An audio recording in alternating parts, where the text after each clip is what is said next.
സർവ കൃപാലുവാകുന്ന നമ്മുടെ കർത്താവായ യേശുക്രിസ്തുവിൻ നാമത്തിൽ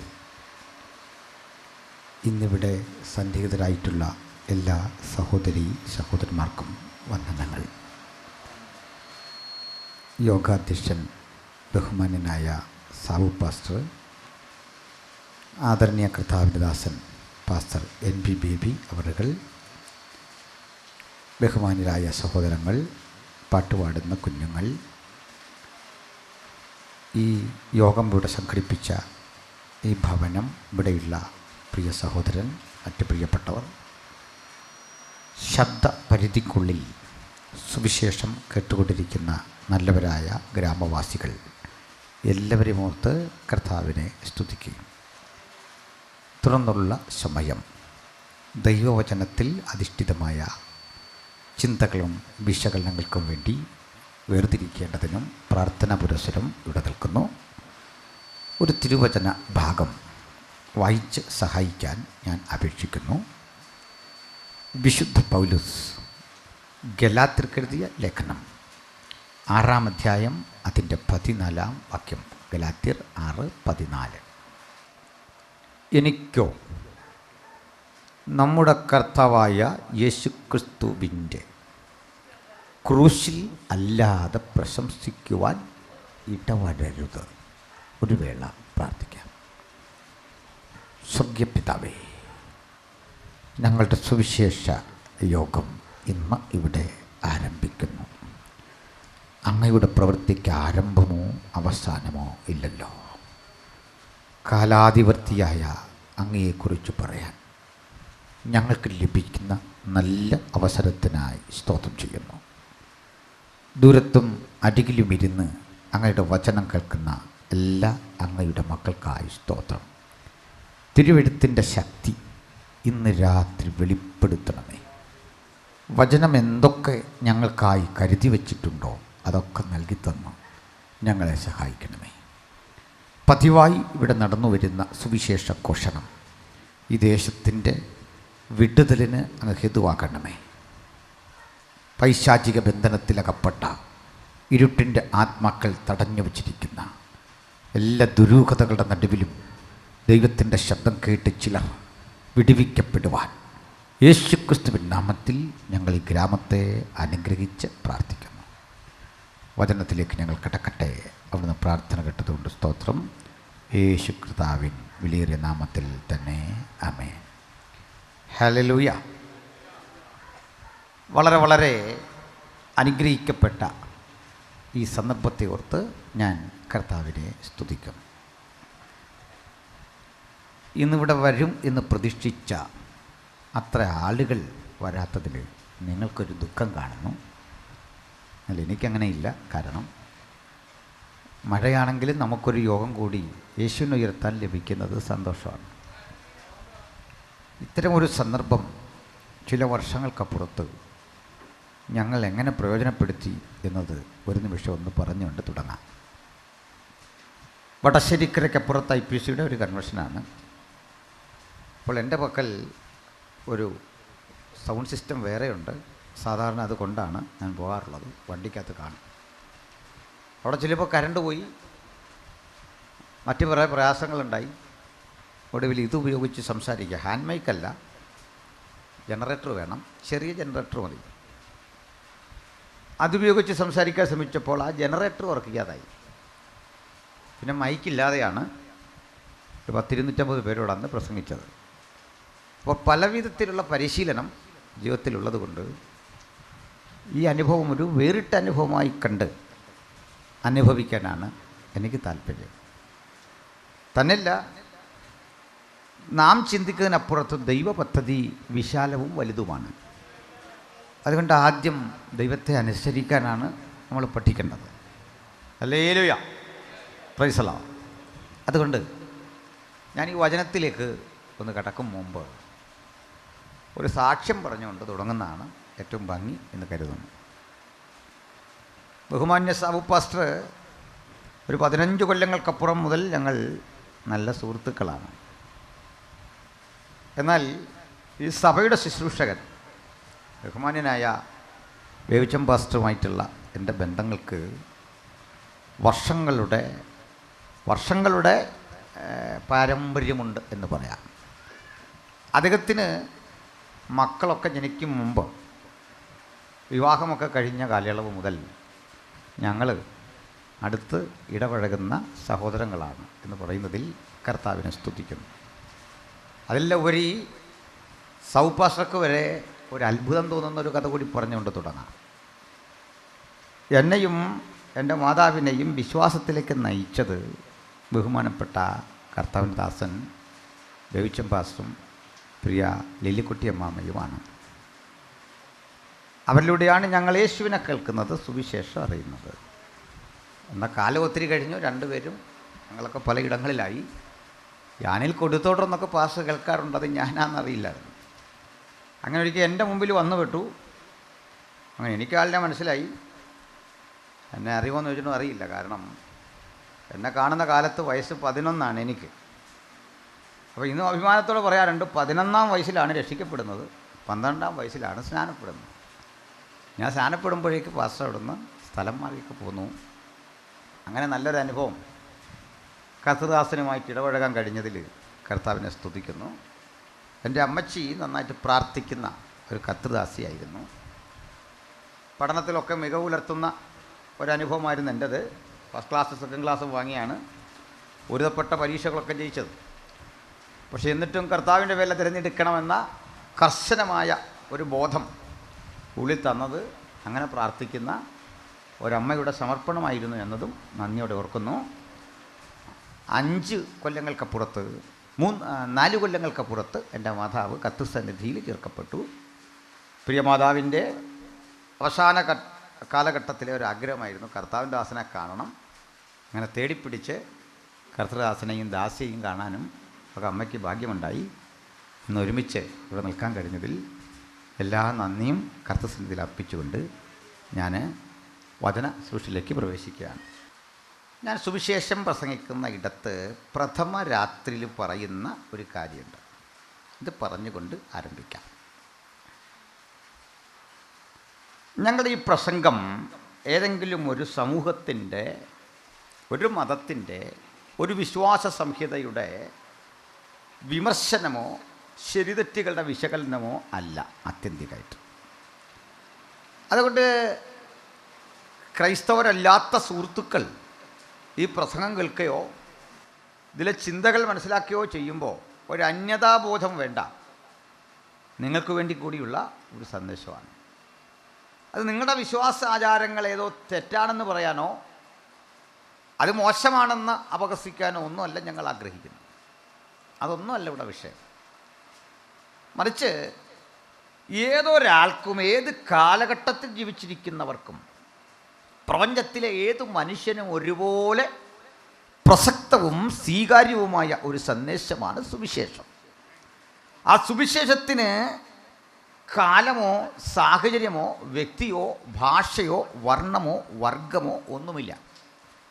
ഏത് കാലഘട്ടത്തിലും ഏതളവിലും ഏത് നിലയിൽ നിൽക്കുന്ന ആളുകളോട് സംവാദിക്കുവാൻ സുവിശേഷത്തിന് സാധിക്കും, വിശുദ്ധ ബൈബിളിന് സാധിക്കും. അതുകൊണ്ട് ഞാൻ ഇത്തരം യോഗങ്ങളിൽ പ്രഥമ രാത്രിയിൽ നിർവഹിക്കുന്ന ഒരു ദൗത്യം സുവിശേഷം എന്നതിൽ ലളിതമായി സംസാരിക്കുക എന്നതാണ്. സുവിശേഷം എന്താണ് അതിൻ്റെ അർത്ഥം? അതെന്താണ് കാലത്തിന് കൊടുക്കുന്ന സന്ദേശം? അതെന്തിനാണ് നിങ്ങൾ കേൾക്കുന്നത്? അതിൻ്റെ ഉള്ളടക്കമെന്ത് എന്ന് ബോധ്യം വരാൻ അതിൻ്റെ പ്രതിപാദ്യമായ സംഭവങ്ങളെ മുഴുവൻ ക്രോഡീകരിച്ചിരിക്കുന്ന വിശുദ്ധ ബൈബിൾ എന്ന അതുല്യ ഗ്രന്ഥത്തിലേക്ക് നമുക്കടുത്തു വരണം. വിശുദ്ധ ബൈബിളിൽ നിന്നാണ് നാം ഒരു വാക്യം വായിച്ചത്. ആ വാക്യത്തിൻ്റെ ഉള്ളടക്കം ഇങ്ങനെയായിരുന്നു, ഞാൻ ആവർത്തിക്കുന്നു. എനിക്കോ നമ്മുടെ കർത്താവായ യേശുക്രിസ്തുവിൻ്റെ ക്രൂശിലല്ലാതെ പ്രശംസിക്കുവാൻ സംഗതി വരരുത്. അപ്പോൾ ഒരു വലിയ വിഷയം ഇതിൻ്റെ ഉള്ളിലുണ്ട്. നമ്മുടെ സമൂഹത്തിന് ആവശ്യമായിരുന്ന എത്രയെത്ര ആളുകൾ ദാരുണമായി വധിക്കപ്പെട്ടു. എബ്രഹാം ലിങ്കൺ വെടിയേറ്റ് മരിച്ചു. ജോൺ എഫ് കെന്നഡി വെടിയേറ്റ് മരിച്ചു. മഹാത്മജി വെടിയേറ്റ് മരിച്ചു. ഭഗത് സിംഗ് തൂക്കിലേറ്റപ്പെട്ടു. സോക്രട്ടീസ് വിഷം കഴിച്ച് മരിക്കുവാൻ വിധിക്കപ്പെട്ടു. നാടുകടത്തപ്പെട്ടവർ, വിഷം കഴിച്ചു മരിക്കേണ്ടി വന്നവർ, വാളിൻ്റെ വായ്ത്തലയ്ക്ക് കൊല്ലപ്പെട്ടവർ, വീണ്ടും ദാരുണമായ അന്ത്യം ഭവിക്കത്തക്ക വിധം സമൂഹം തള്ളിക്കളഞ്ഞ 100 മഹാരഥന്മാർ നമ്മുടെ ലോകത്തുണ്ട്. അവരാരും തെറ്റുകാരായിരുന്നില്ല. സമൂഹത്തിന് ആവശ്യമായിരുന്നു സോക്രട്ടീസിനെ, സമൂഹത്തിന് ആവശ്യമായിരുന്നു മഹാത്മജിയെ, സമൂഹത്തിന് ആവശ്യമായിരുന്നു ബെഞ്ചമിൻ വലാസിനെ, സമൂഹത്തിന് ആവശ്യമായിരുന്നു മഹാരഥന്മാരായ ഈ ചിന്തകന്മാരെയൊക്കെ. എങ്കിൽ അവർ മരിക്കുമ്പോൾ നാം പറയാറുണ്ട് അതൊരു നഷ്ടമാണ്, അത് ദേശത്തിന് നഷ്ടമാണ്. അതങ്ങനെയാണ് വസ്തുത. അവരുടെ സംഭാവനകൾ വിലമതിക്കാനാവാത്തതാണ്, അതൊരു നഷ്ടമാണ്. അതുകൊണ്ട് കൊലക്കത്തിക്ക് അവരെ ഇരയാക്കിയ ആ മനുഷ്യൻ നമ്മുടെ മുമ്പിൽ ഒരു ക്രിമിനലാണ്. ആ മനുഷ്യനെ കൊല്ലാൻ ഉപയോഗിച്ച ആയുധം നമുക്കെന്നും തിന്മ നിറഞ്ഞൊരനുഭവമാണ്. അതുകൊണ്ട് ഗാന്ധിയൻ അനുഗാമികൾ ആരും തോക്കിനെ പൂജാവസ്തുവായി കാണുന്നില്ല, ആദരിക്കപ്പെടുന്ന വസ്തുവായി കാണുന്നില്ല. ഉലകത്തിലെ പല മഹാരഥന്മാരുടെയും കല്ലറകളൊക്കെ സന്ദർശിക്കുവാൻ എനിക്ക് അവസരമുണ്ടായിട്ടുണ്ട്. ഈജിപ്തിലെ പ്രസിദ്ധനായ ഒരു രാജാവുണ്ടായിരുന്നു, ഒരു പ്രസിഡന്റ് ഉണ്ടായിരുന്നു. അദ്ദേഹം വെടിയേറ്റു മരിച്ച ഇടത്തെ ആ രക്തം പുരണ്ട മണ്ണ്, അദ്ദേഹം അവസാനമായി ധരിച്ച കോട്ട്, അദ്ദേഹം അവസാനമായി ഉപയോഗിച്ച വിക്സിൻ്റെ ഗുളികകൾ, അതിൻ്റെ ആ കവർ ചെയ്ത് വെച്ചിരിക്കുന്ന ആ ഡബ്ബ, ഇതെല്ലാം ഇന്നും മ്യൂസിയത്തിൽ അലക്സാണ്ട്രിയയിൽ സൂക്ഷിച്ചു വെച്ചിട്ടുണ്ട്.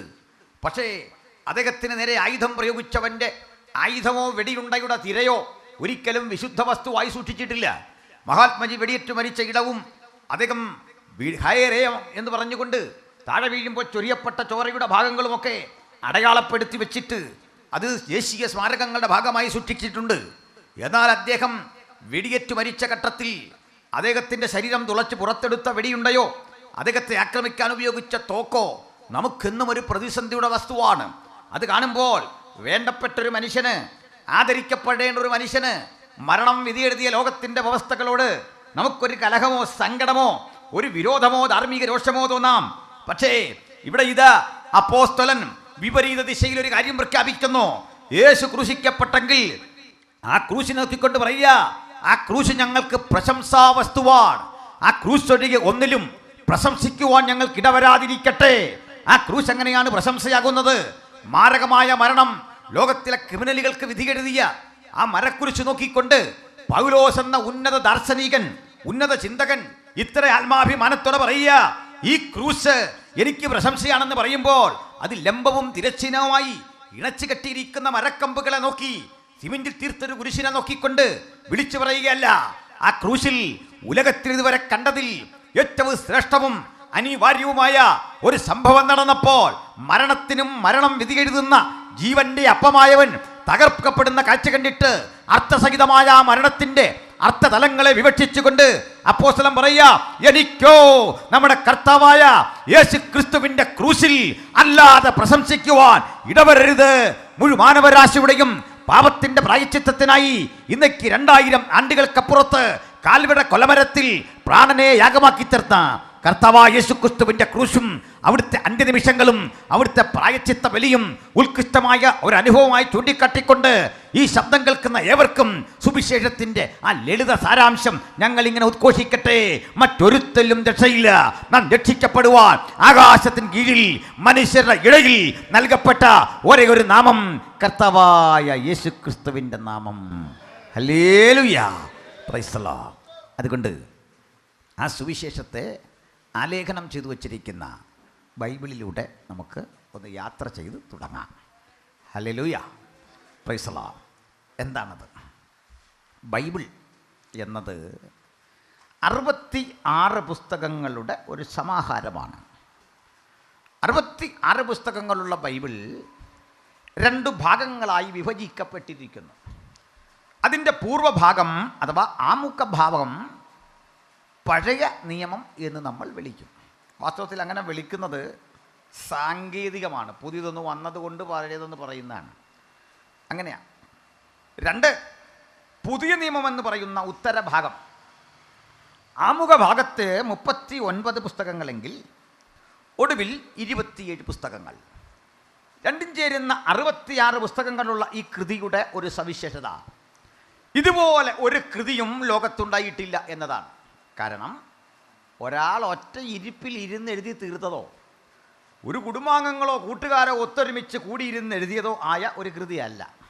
മറിച്ച് 1500-ലധികം വർഷമെടുത്തു ബൈബിൾ എഴുതി ക്രോഡീകരിക്കാൻ, വേദപുസ്തക ചിന്തകൾ എഴുതാൻ, അതിലെ ഈ വിഷയങ്ങളെ ഇങ്ങനെ ആലേഖനം ചെയ്തു വെക്കാൻ. പഴയ നിയമം എന്നറിയപ്പെടുന്ന 39 പുസ്തകങ്ങൾക്ക് വേണ്ടി 32 എഴുത്തുകാരുടെ അധ്വാനമുണ്ടായെങ്കിൽ പുതുനിയമത്തിലെ 27 പുസ്തകങ്ങൾ എഴുതാൻ 8 എഴുത്തുകാർ ആവശ്യമായി വന്നു. അങ്ങനെ 40 എഴുത്തുകാർ, 3 കോണ്ടിനെൻറ്റുകൾ, 1500 വർഷങ്ങൾ, 3 ഭാഷകൾ, ഇത്ര ഉപയോഗിച്ചുകൊണ്ടാണ് ഈ തിരുവെഴുത്ത് രേഖപ്പെടുത്തുന്നത്. ഇന്ന് ശുദ്ധമായൊരു ബൈബിൾ നമുക്ക് പ്രിൻ്റ് ചെയ്യപ്പെട്ട വിധത്തിൽ കയ്യിലുണ്ട്. നിങ്ങളൊക്കെ മൊബൈലിൽ ബൈബിളുണ്ട്. പക്ഷേ ഇതിൻ്റെ ആദ്യകാല എഴുത്ത് ഈജിപ്തിൽ മാത്രം കിട്ടുന്ന പാപ്പിറസ് എന്നറിയപ്പെടുന്ന ഒരുതരം ചെടിയുടെ തണ്ട് ചതച്ചെടുത്ത പൾപ്പിലാണ് ആദ്യത്തെ എഴുത്ത്. പിൽക്കാലത്ത് മൃഗങ്ങളുടെ തോലുകൾ എഴുതാൻ ഉപയോഗിച്ചിരുന്നു. കരി ഓയിൽ പോലെയുള്ള വസ്തുക്കൾ കൊണ്ട് നാരായമുനയിൽ അത് മുക്കിക്കൊണ്ട് എഴുതുന്ന പതിവുണ്ടായിരുന്നു. ഓട്ട് കഷണങ്ങൾ ആദ്യകാലത്ത് എഴുതുന്ന പതിവുണ്ടായിരുന്നു. അങ്ങനെ ഓട്ട് കഷണങ്ങളിൽ, മരത്തടിയിൽ, കളിമൺ ഫലകങ്ങളിൽ, ചുണ്ണാമ്പ് കല്ലുകൊണ്ട് ഒക്കെ വിവിധ രൂപത്തിലും ഭാവത്തിലും പാപ്പിറസും പാർച്ച്മെൻസും ഒക്കെ കൊണ്ട് ഉപയോഗിച്ചെഴുതിയ 1500 വർഷങ്ങൾ വേണ്ടിവന്ന ഈ കൃതി അക്കാലത്ത് ഒരുവൻ ഒറ്റയ്ക്ക് എടുക്കാൻ സാധിക്കില്ല. കാരണം ഇത്രയും വിശാലമായ വസ്തുക്കളിൽ എഴുതി വലിയ പരമ്പ് പോലെ ചുരുട്ടി ചുരുട്ടി ചുരുട്ടി വെക്കും. അതുകൊണ്ട് പള്ളിയിൽ തന്നെ പലരും ഇത് വെച്ചിട്ട് അത്യാവശ്യം ചില ചുരുളുകളാണ് വീട്ടിൽ കൊണ്ടുപോകുന്നത്. അങ്ങനെയൊക്കെ ആയിരുന്നു ഈ പുസ്തകം. ഈ പുസ്തകത്തിന് എഴുതാൻ 3 ഭാഷകളാണ് വേണ്ടി വന്നത്. അതിൻ്റെ ആരംഭ ഭാഗമാകുന്ന പഴയ നിയമം എഴുതാൻ വേണ്ടി വന്ന ഭാഷ എബ്രായ അഥവാ ഹീബ്രു ആണ്. ഈ ഹീബ്രു അന്നും ഇന്നും താരതമ്യേന ഒരു ദരിദ്ര ഭാഷയാണ്. എന്താ ദരിദ്ര ഭാഷയെന്ന് പറഞ്ഞാൽ? സാമ്പത്തികം ഇല്ലാത്ത ആളുകളുടെ ആണോ? അല്ല. അക്ഷരം തീരെ കുറവ്, വ്യാകരണ നിയമങ്ങൾ തീരെ കുറവ്, വാക്കുകൾ തീരെ കുറവ്. നമ്മുടെ ഭാഷയിലൊക്കെ 52 52 അക്ഷരമുണ്ട്. 52 അക്ഷരം, 56 കുറേ അക്ഷരമൊക്കെ പോയി. ഇലു ഇതൊക്കെ കളഞ്ഞു. കൗൺസിൽ കൂടി അക്ഷരം ഒത്തിരി കളഞ്ഞു. അതാ കാരണന്മാരുണ്ടാക്കിയ പല നന്മയും നമ്മൾ വെട്ടി കളയാനല്ലാതെ പുതിയതൊന്നും ചെയ്യാൻ പറ്റിയിട്ടില്ല. നമ്മളിപ്പോൾ ഈ ഹൈവേ എന്ന് പറയുമല്ലോ, എവിടാ താമസം? ഹൈവേയുടെ അരികിലാണ്. ഹൈവേ എന്ന് പറഞ്ഞാൽ എന്താ? പണ്ട് സായിപ്പ് വെട്ടിയ റോഡാണ്. ആ റോഡിൻ്റെ നടുക്ക് കുമ്മായം കലക്കി ഒരു വരയിട്ടേച്ച് നമ്മൾ പറയാണ് ഇതാണ് ഹൈവേ. ഇത് UK ഉള്ള സൗരന്മാർ വന്നിട്ടുണ്ട്, ചോദിക്കും ഇതാണോ ഹൈവേ എന്ന് ചോദിച്ചു നോക്ക്. സായിപ്പ് ഇത് കണ്ടാൽ ചിരിക്കും. പഴയ റോഡിൻ്റെ നടുക്ക് കുമ്മായം കലക്കി ഒരു വര. അപ്പോൾ ഈ അക്ഷരം പലത് പോയി. പക്ഷെ നമ്മുടെ മലയാളം റിച്ചായൊരു ഭാഷയാണ്, ഒരു സമ്പന്ന ഭാഷയാണ്. ധാരാളം വാക്കുകൾ, ധാരാളം വ്യാകരണ സങ്കീർണത, വലിയൊരു ഭാഷയാണ്. അതുകൊണ്ട് ഒരുതപ്പെട്ടൊന്നും ഈ ഭാഷ വഴങ്ങില്ല. അതാണ് നമ്മുടെ ഭാഷയുടെ ഗുണം. ആ ഭാഷയുടെ ഗൗരവം അറിയാൻ നമ്മൾ തൊട്ടടുത്ത റെയിൽവേ സ്റ്റേഷനിൽ ചെന്നാൽ മതി. 3 ഭാഷയിലുള്ള അനൗൺസ്മെൻറ്റ് കേൾക്കാൻ ചങ്ങനാശ്ശേരിയിൽ. ഇംഗ്ലീഷിൽ പറയുന്നത് എത്ര ഇതാണ്? പാസഞ്ചേഴ്സ് അറ്റൻഷൻ പ്ലീസ്, അല്ലേ? യാത്രക്കാർ ദയവായി ശ്രദ്ധിച്ചാലും. ഹിന്ദിയിൽ കേട്ടാട്ട് എനിക്ക് ഹിന്ദി അറിഞ്ഞുകൂടാ. പക്ഷേ ആ ഹിന്ദിയുടെ ശൈലി കേട്ടാൽ അതിലൊരു ആദരവിൻ്റെ പ്രതീകമാണ്, അല്ലേ? യാത്രികർ ശ്രദ്ധിച്ചാലും എന്നർത്ഥത്തിലാണ്. മലയാളത്തിൽ ഈ ദയവായി ശ്രദ്ധിച്ചാലൊന്നൊന്നുമില്ല. യാത്രക്കാരുടെ ശ്രദ്ധയ്ക്ക് വണ്ടി വരും, വേണേൽ കയറി പോക്കണം. അതാണ് നമ്മുടെ ആ ഭാഷയുടെ ഒരു. അപ്പോൾ ചുരുക്കി പറയാൻ നമ്മുടെ ഈ ഭാഷ കലഹിക്കാൻ, ഇംപറേറ്റീവ് മൂടി പ്രയോഗിക്കാൻ, കമാൻഡ് അതിനൊക്കെ കൊള്ളാവുന്നൊരു ഭാഷയാണ്. അതുകൊണ്ട് മോശമായിട്ട് ആരും ഭാഷ ഉപയോഗിക്കരുതെന്ന് കൂടി പറയാം. എന്നാൽ ബൈബിൾ എഴുതിയ എബ്രായ ഭാഷയുടെ പ്രത്യേകത 22 അക്ഷരങ്ങളാണ്. 22 അക്ഷരങ്ങളും 10,000-ൽ താഴെ മാത്രം വാക്കുകളും ഉള്ള ഈ ഭാഷ എഴുതുന്നത് വലത്ത് നിന്നിടത്തോട്ടാണ്. അറബിയുടെ ഒക്കെ കുടുംബമാണ്. അറബിയേക്കാൾ പ്രാചീനമാണ് എബ്രായ എന്ന ഹീബ്രു. അങ്ങനെ 22 അക്ഷരങ്ങളും 10,000-ൽ താഴെ വാക്കുകളും, ഭൂതകാലവും ഭാവി കാലവും വർത്തമാനകാലവും ഒന്നും ഇല്ലാത്തൊരു ഭാഷ. ഇതാണ് ആ ഭാഷയുടെ പ്രത്യേകത. ഇതിലാണ് പഴയ നിയമം എഴുതുന്നത്, 39 പുസ്തകം എഴുതുന്നത്. ഇനി പുതിയ നിയമം നേരെ തിരിച്ചാണ്. അത് സമ്പന്നമായൊരു ഭാഷയിൽ എഴുതുക. സമ്പന്നമായൊരു ഭാഷ, പദസമ്പത്തേറെ, വ്യാകരണ നിയമങ്ങൾ കടുകട്ടി, ചിന്തകന്മാർ ഉപയോഗിച്ചു വന്ന ഭാഷ, ഗണിതശാസ്ത്രജ്ഞന്മാർ ഉപയോഗിച്ചു വന്ന ഭാഷ, ചരിത്രകാരന്മാർ ഉപയോഗിച്ചു വന്ന ഭാഷ, ഏതൻസിലെ കവികൾ കവിത എഴുതാൻ ഉപയോഗിച്ച ഭാഷ, സോക്രട്ടീസ് പ്രസംഗിക്കാൻ ഉപയോഗിച്ച ഭാഷ, പ്ലേറ്റോ കൃതികൾ രേഖപ്പെടുത്താൻ ഉപയോഗിച്ച ഭാഷ, അരിസ്റ്റോട്ടിൽ തൻ്റെ ശിഷ്യനായ അലക്സാണ്ടറെ കാര്യങ്ങൾ ബോധ്യപ്പെടുത്താൻ ഉപയോഗിച്ച ഭാഷ, പൈതാഗോറസിൻ്റെ ഭാഷ, 2πr പൈആർ സ്ക്വയർഡും ഒക്കെ കുട്ടികൾ പഠിക്കുമല്ലോ, ആൽഫാബീറ്റ കണങ്ങളെക്കുറിച്ച് പഠിക്കുമല്ലോ, V=F λ എന്നൊക്കെ പഠിക്കുമല്ലോ. ഇതൊക്കെ ഉരുത്തിരിഞ്ഞു വന്ന രാജ്യത്തിൻ്റെ പേരാണ് ഗ്രീസ്. ആ ഗ്രീക്കുകാരുടെ ഭാഷയാണ് യവനായ എന്ന് മലയാളം ബൈബിളിൽ പറയുന്ന ഗ്രീക്ക്. ഗ്രീക്കിൻ്റെ പ്രത്യേകത 2 ലക്ഷത്തിൽ പരം വാക്കുകൾ, 24 അക്ഷരങ്ങൾ. 24 അക്ഷരങ്ങളും 2 ലക്ഷത്തിൽ പരം വാക്കുകളും കൊണ്ടാണ് പുതുനിയമത്തിലെ 27 കൃതികൾ എഴുതിയതെങ്കിൽ ഇത് രണ്ടിലും പെടാത്ത മറ്റൊരു ഭാഷയുണ്ട്. ആ ഭാഷ അരാമിക്കാണ്. ആ ഭാഷ യഹൂദനോട് സംസാരിക്കാൻ ഉപയോഗിക്കുന്ന അരമായിക്കാണ്. അരാമിക്ക് എന്നും പറയാം. നമ്മൾ കേട്ടുവരുന്ന സുറിയാനി ഒക്കെ ഈ അരാമിക്കിൻ്റെ ഒരു പരിഷ്കൃതവും വ്യത്യസ്തമായ രൂപമാണ്. ചുരുക്കത്തിൽ ഈ 2 ഭാഷകളിലാണ് പഴയ നിയമം എഴുതിയത്. യേശു പ്രസംഗിച്ചത് അരമായിക്കിലാണ്. എന്താ മനസ്സിലായി? നല്ലയിടത്തോടെ കേട്ടോ. ഈ ബൈബിള് ഇത്രയും പ്രചാരമൊന്നും വരേണ്ട ഒരു കൃതിയായിരുന്നില്ല. കാരം വെച്ചു നോക്കിയാൽ 120 മൈൽ വരുന്ന പാലസ്തീനിയായുടെ പരിധി വിട്ടൊരിക്കലും പുറത്തു പോകാത്തവൻ്റെ പേര് യേശു. 120 മൈൽ വിസ്തൃതി വരുന്ന പാലസ്തീനിയയിലെ ഗലീലിയ എന്നറിയപ്പെടുന്ന കുഗ്രാമങ്ങളിൽ 20ഓളം വരുന്ന ചെറുപട്ടണങ്ങളെ മുഴുവൻ ഇളക്കിമറിച്ചുകൊണ്ട് യേശു പ്രസംഗിക്കുമ്പോൾ ഉപയോഗിച്ച ഭാഷ സമ്പന്നമല്ലാത്ത ലളിതമായ ഒരു അരാമിക്. ആ അരാമിക്കിൽ യേശു പ്രസംഗിച്ചത് വലിയ തത്വചിന്തയല്ല, മനുഷ്യന് മനസ്സിലാകാത്ത കാര്യങ്ങളല്ല. അത് വ്യാഖ്യാനിച്ചു തരാൻ എന്നെപ്പോലെ പ്രസംഗകൻ്റെ ആവശ്യമില്ല. അത് പഠിപ്പിച്ചു തരാൻ നമ്മുടെ ഏതെങ്കിലും ഒരു അച്ഛൻ്റെയോ പാസ്റ്ററുടെയോ സ്വാധീനതയോ ഏതെങ്കിലും പഠനമോ ആവശ്യമില്ല. മറിച്ച് നിഷ്കളങ്കമായി നിഷ്പക്ഷമായി വായിക്കാൻ മനസ്സുള്ള ഏതൊരാൾക്കും ഹൃദയത്തിന് മനസ്സിലാകുന്നൊരു ഭാഷയിലാണ് ബൈബിളിൻ്റെ എഴുത്ത്. അതുകൊണ്ട് ഒരു ദിവസം അവർ കാവർന്നഹൂമിൽ ചെന്നാറേ എന്ന് വായിച്ചു കഴിഞ്ഞാൽ ഒരു സ്ഥലത്ത് യേശു ചെന്നു. അത്ര ലളിതമാണ്. വഴിയരികിൽ ഒരു കുരുടനെ കണ്ടു. യഹോവിലേക്ക് പോകുമ്പോൾ ആ കുരുടനവനെ വിളിച്ചു, യേശുവേ ദാവീദ് പുത്ര.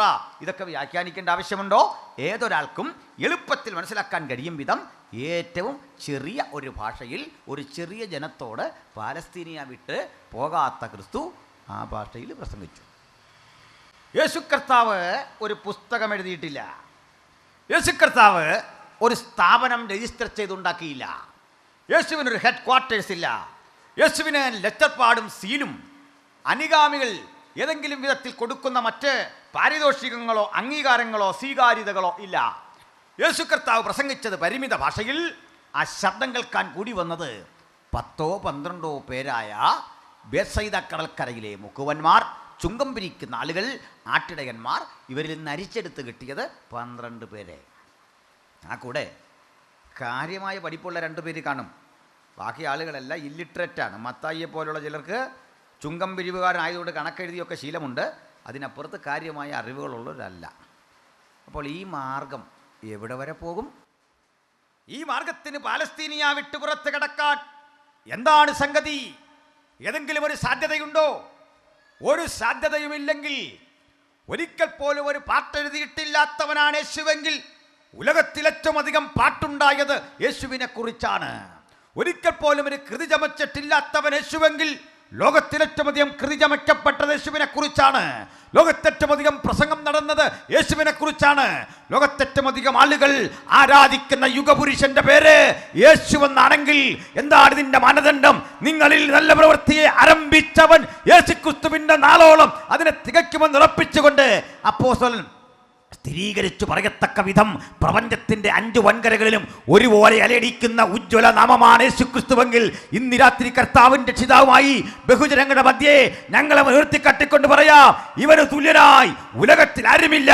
അവന്റെ പ്രവൃത്തിക്കും അവന്റെ ശബ്ദത്തിനും അവന്റെ ആധികാരികതയ്ക്കും മുമ്പിൽ മുട്ടുമടക്കാത്ത വ്യക്തി ജീവിതങ്ങളില്ല. അവന്റെ മുമ്പിൽ ഇളകാത്ത കുന്നുകളില്ല. അവന്റെ മുമ്പിൽ അടർന്നു വീഴാത്ത വടവൃക്ഷങ്ങളില്ല. അവന്റെ മുമ്പിൽ തകരാത്ത ഉഗ്രപ്രതാപങ്ങളില്ല. ഏത് ദുഷ്ടപോരികളുടെ മീതെയും ജയമെടുക്കുന്ന ദൈവപുത്രനായ ക്രിസ്തുവിനെ ഒരിക്കൽ കൂടി ഉയർത്തിക്കാട്ടിക്കൊണ്ട് ഈ ദേശത്തിന്റെ മുമ്പായി അവതരിപ്പിച്ച് ഞങ്ങൾ വീണ്ടും ആവർത്തിക്കുന്നു, മറ്റൊരുവരിലും രക്ഷയില്ല. നാം രക്ഷിക്കപ്പെടുവാൻ ആകാശത്തിന് കീഴിൽ മനുഷ്യരുടെ ഇടയിൽ നൽകപ്പെട്ട ഒരേയൊരു നാമം കർത്താവായ യേശുക്രിസ്തുവിന്റെ നാമം. ഹല്ലേലൂയ, സ്തോത്രം. ഇത് പറയുമ്പോൾ ലോകത്തേറ്റവും അധികം പ്രതിസന്ധി അനുഭവിച്ച കൃതിയും ഈ ബൈബിളാണ്. ഇത് പ്രസംഗിക്കാൻ, ഇത് പഠിപ്പിക്കാൻ, ഇത് പ്രചരിപ്പിക്കാൻ, ഇതിൻ്റെ എഴുത്തുകാരായിരിക്കാൻ ഇന്നും കഴിയാത്ത വിധം ലോകം വല്ലാതെ ഇടുങ്ങിയിരിക്കുന്നൊരു കാലമാണ്. ലോകത്തേറ്റവും അധികം ഉപദ്രവിക്കപ്പെട്ട മാർഗം യേശുവിൻ്റെ മാർഗമാണ്. കഴിഞ്ഞ 2000 ആണ്ടുകളുടെ ചരിത്രം പരിശോധിച്ചാൽ ഞങ്ങൾക്ക് ആദ്യമായി ഒരു രക്തസാക്ഷി ഉണ്ടായി. ആ രക്തസാക്ഷി യെരൂശലേമിൻ്റെ തെരുവീഥിയിൽ യേശുവിനെ കുറിച്ച് പ്രസംഗിച്ചപ്പോൾ മതമേധാവിത്വം കല്ലെടുത്തു. ആദ്യത്തെ ഏറുകൊണ്ട് പുരോഹിതൻ ഞങ്ങളുടെ ആദ്യത്തെ പ്രഭാഷകനെ കല്ലെറിഞ്ഞു താഴെ വീഴിച്ചു. പേര് സ്തെഫാനോസ്. സ്തെഫാനോസ് ഏറുകൊണ്ട് മരണം വരിച്ചാരംഭിച്ച ഈ മാർഗം അന്ന് മുതൽ മരിച്ചു ജയിച്ച മാർഗമാണ്. കല്ലെടുത്തെറിയാൻ വരുന്നവൻ്റെ മുമ്പിൽ, കരവാളേന്തി തലയെറുക്കാൻ വരുന്നവൻ്റെ മുമ്പിൽ, കൊലക്കത്തിയുമായി എടുത്തു വരുന്നതിൻ്റെ മുമ്പിൽ, മാരക സ്ഫോടക വസ്തുക്കളും കൊണ്ട് എറിയാൻ വരുന്നവൻ്റെ മുമ്പിൽ ഒരിക്കലും തിരിച്ചടിക്കാതെ, ആയുധം കയ്യിലെടുക്കാതെ, കയ്യിൽ ആയുധം രാഗിമിനുക്കി മുറിവേൽപ്പിച്ച് തകർക്കാൻ വരുന്നവനെയും കരം നീട്ടി സ്വീകരിക്കുന്ന ഉലകത്തിലെ ഒരേ ഒരു മാർഗമുണ്ടെങ്കിൽ അത് കർത്താവായ യേശുക്രിസ്തുവിന്റെ മാർഗമാണ്, സുവിശേഷത്തിന്റെ മാർഗമാണ്. ആയുധമെടുക്കാതെ പ്രപഞ്ചത്തിൻ്റെ 5 വൻകരകളിലും പടർന്നു പന്തലിക്കുന്ന ഈ അതുല്യ നാമത്തെ സ്തുതിക്കാൻ കഴിയുന്നത് ജീവിതത്തിൻ്റെ എത്ര വലിയ ഭാഗ്യം. പ്രപഞ്ചം മുഴുവൻ സൃഷ്ടിച്ച ഒരു ദൈവമുണ്ട് എന്ന യാഥാർത്ഥ്യം ഉലകത്തോട് പ്രസ്താവിക്കുമ്പോൾ ആ ദൈവത്തെക്കുറിച്ച് പ്രസംഗിക്കാൻ ഞങ്ങൾക്ക് ആയുധത്തിൻ്റെ ആവശ്യമില്ല. ആ ദൈവത്തെക്കുറിച്ച് ബോധ്യപ്പെടുത്തുവാൻ ഞങ്ങൾക്ക് മറ്റൊരുവനെ മുറിവേൽപ്പിക്കേണ്ട ആവശ്യമില്ല. ഞങ്ങൾ വിശ്വസിക്കുന്ന ദൈവത്തിന് വിലപിടിപ്പുള്ളത് അന്യന്റെ ചോര എന്ന് വിശ്വസിക്കാൻ ഞങ്ങൾക്ക് ആഗ്രഹമില്ല. ഹല്ലേലൂയ.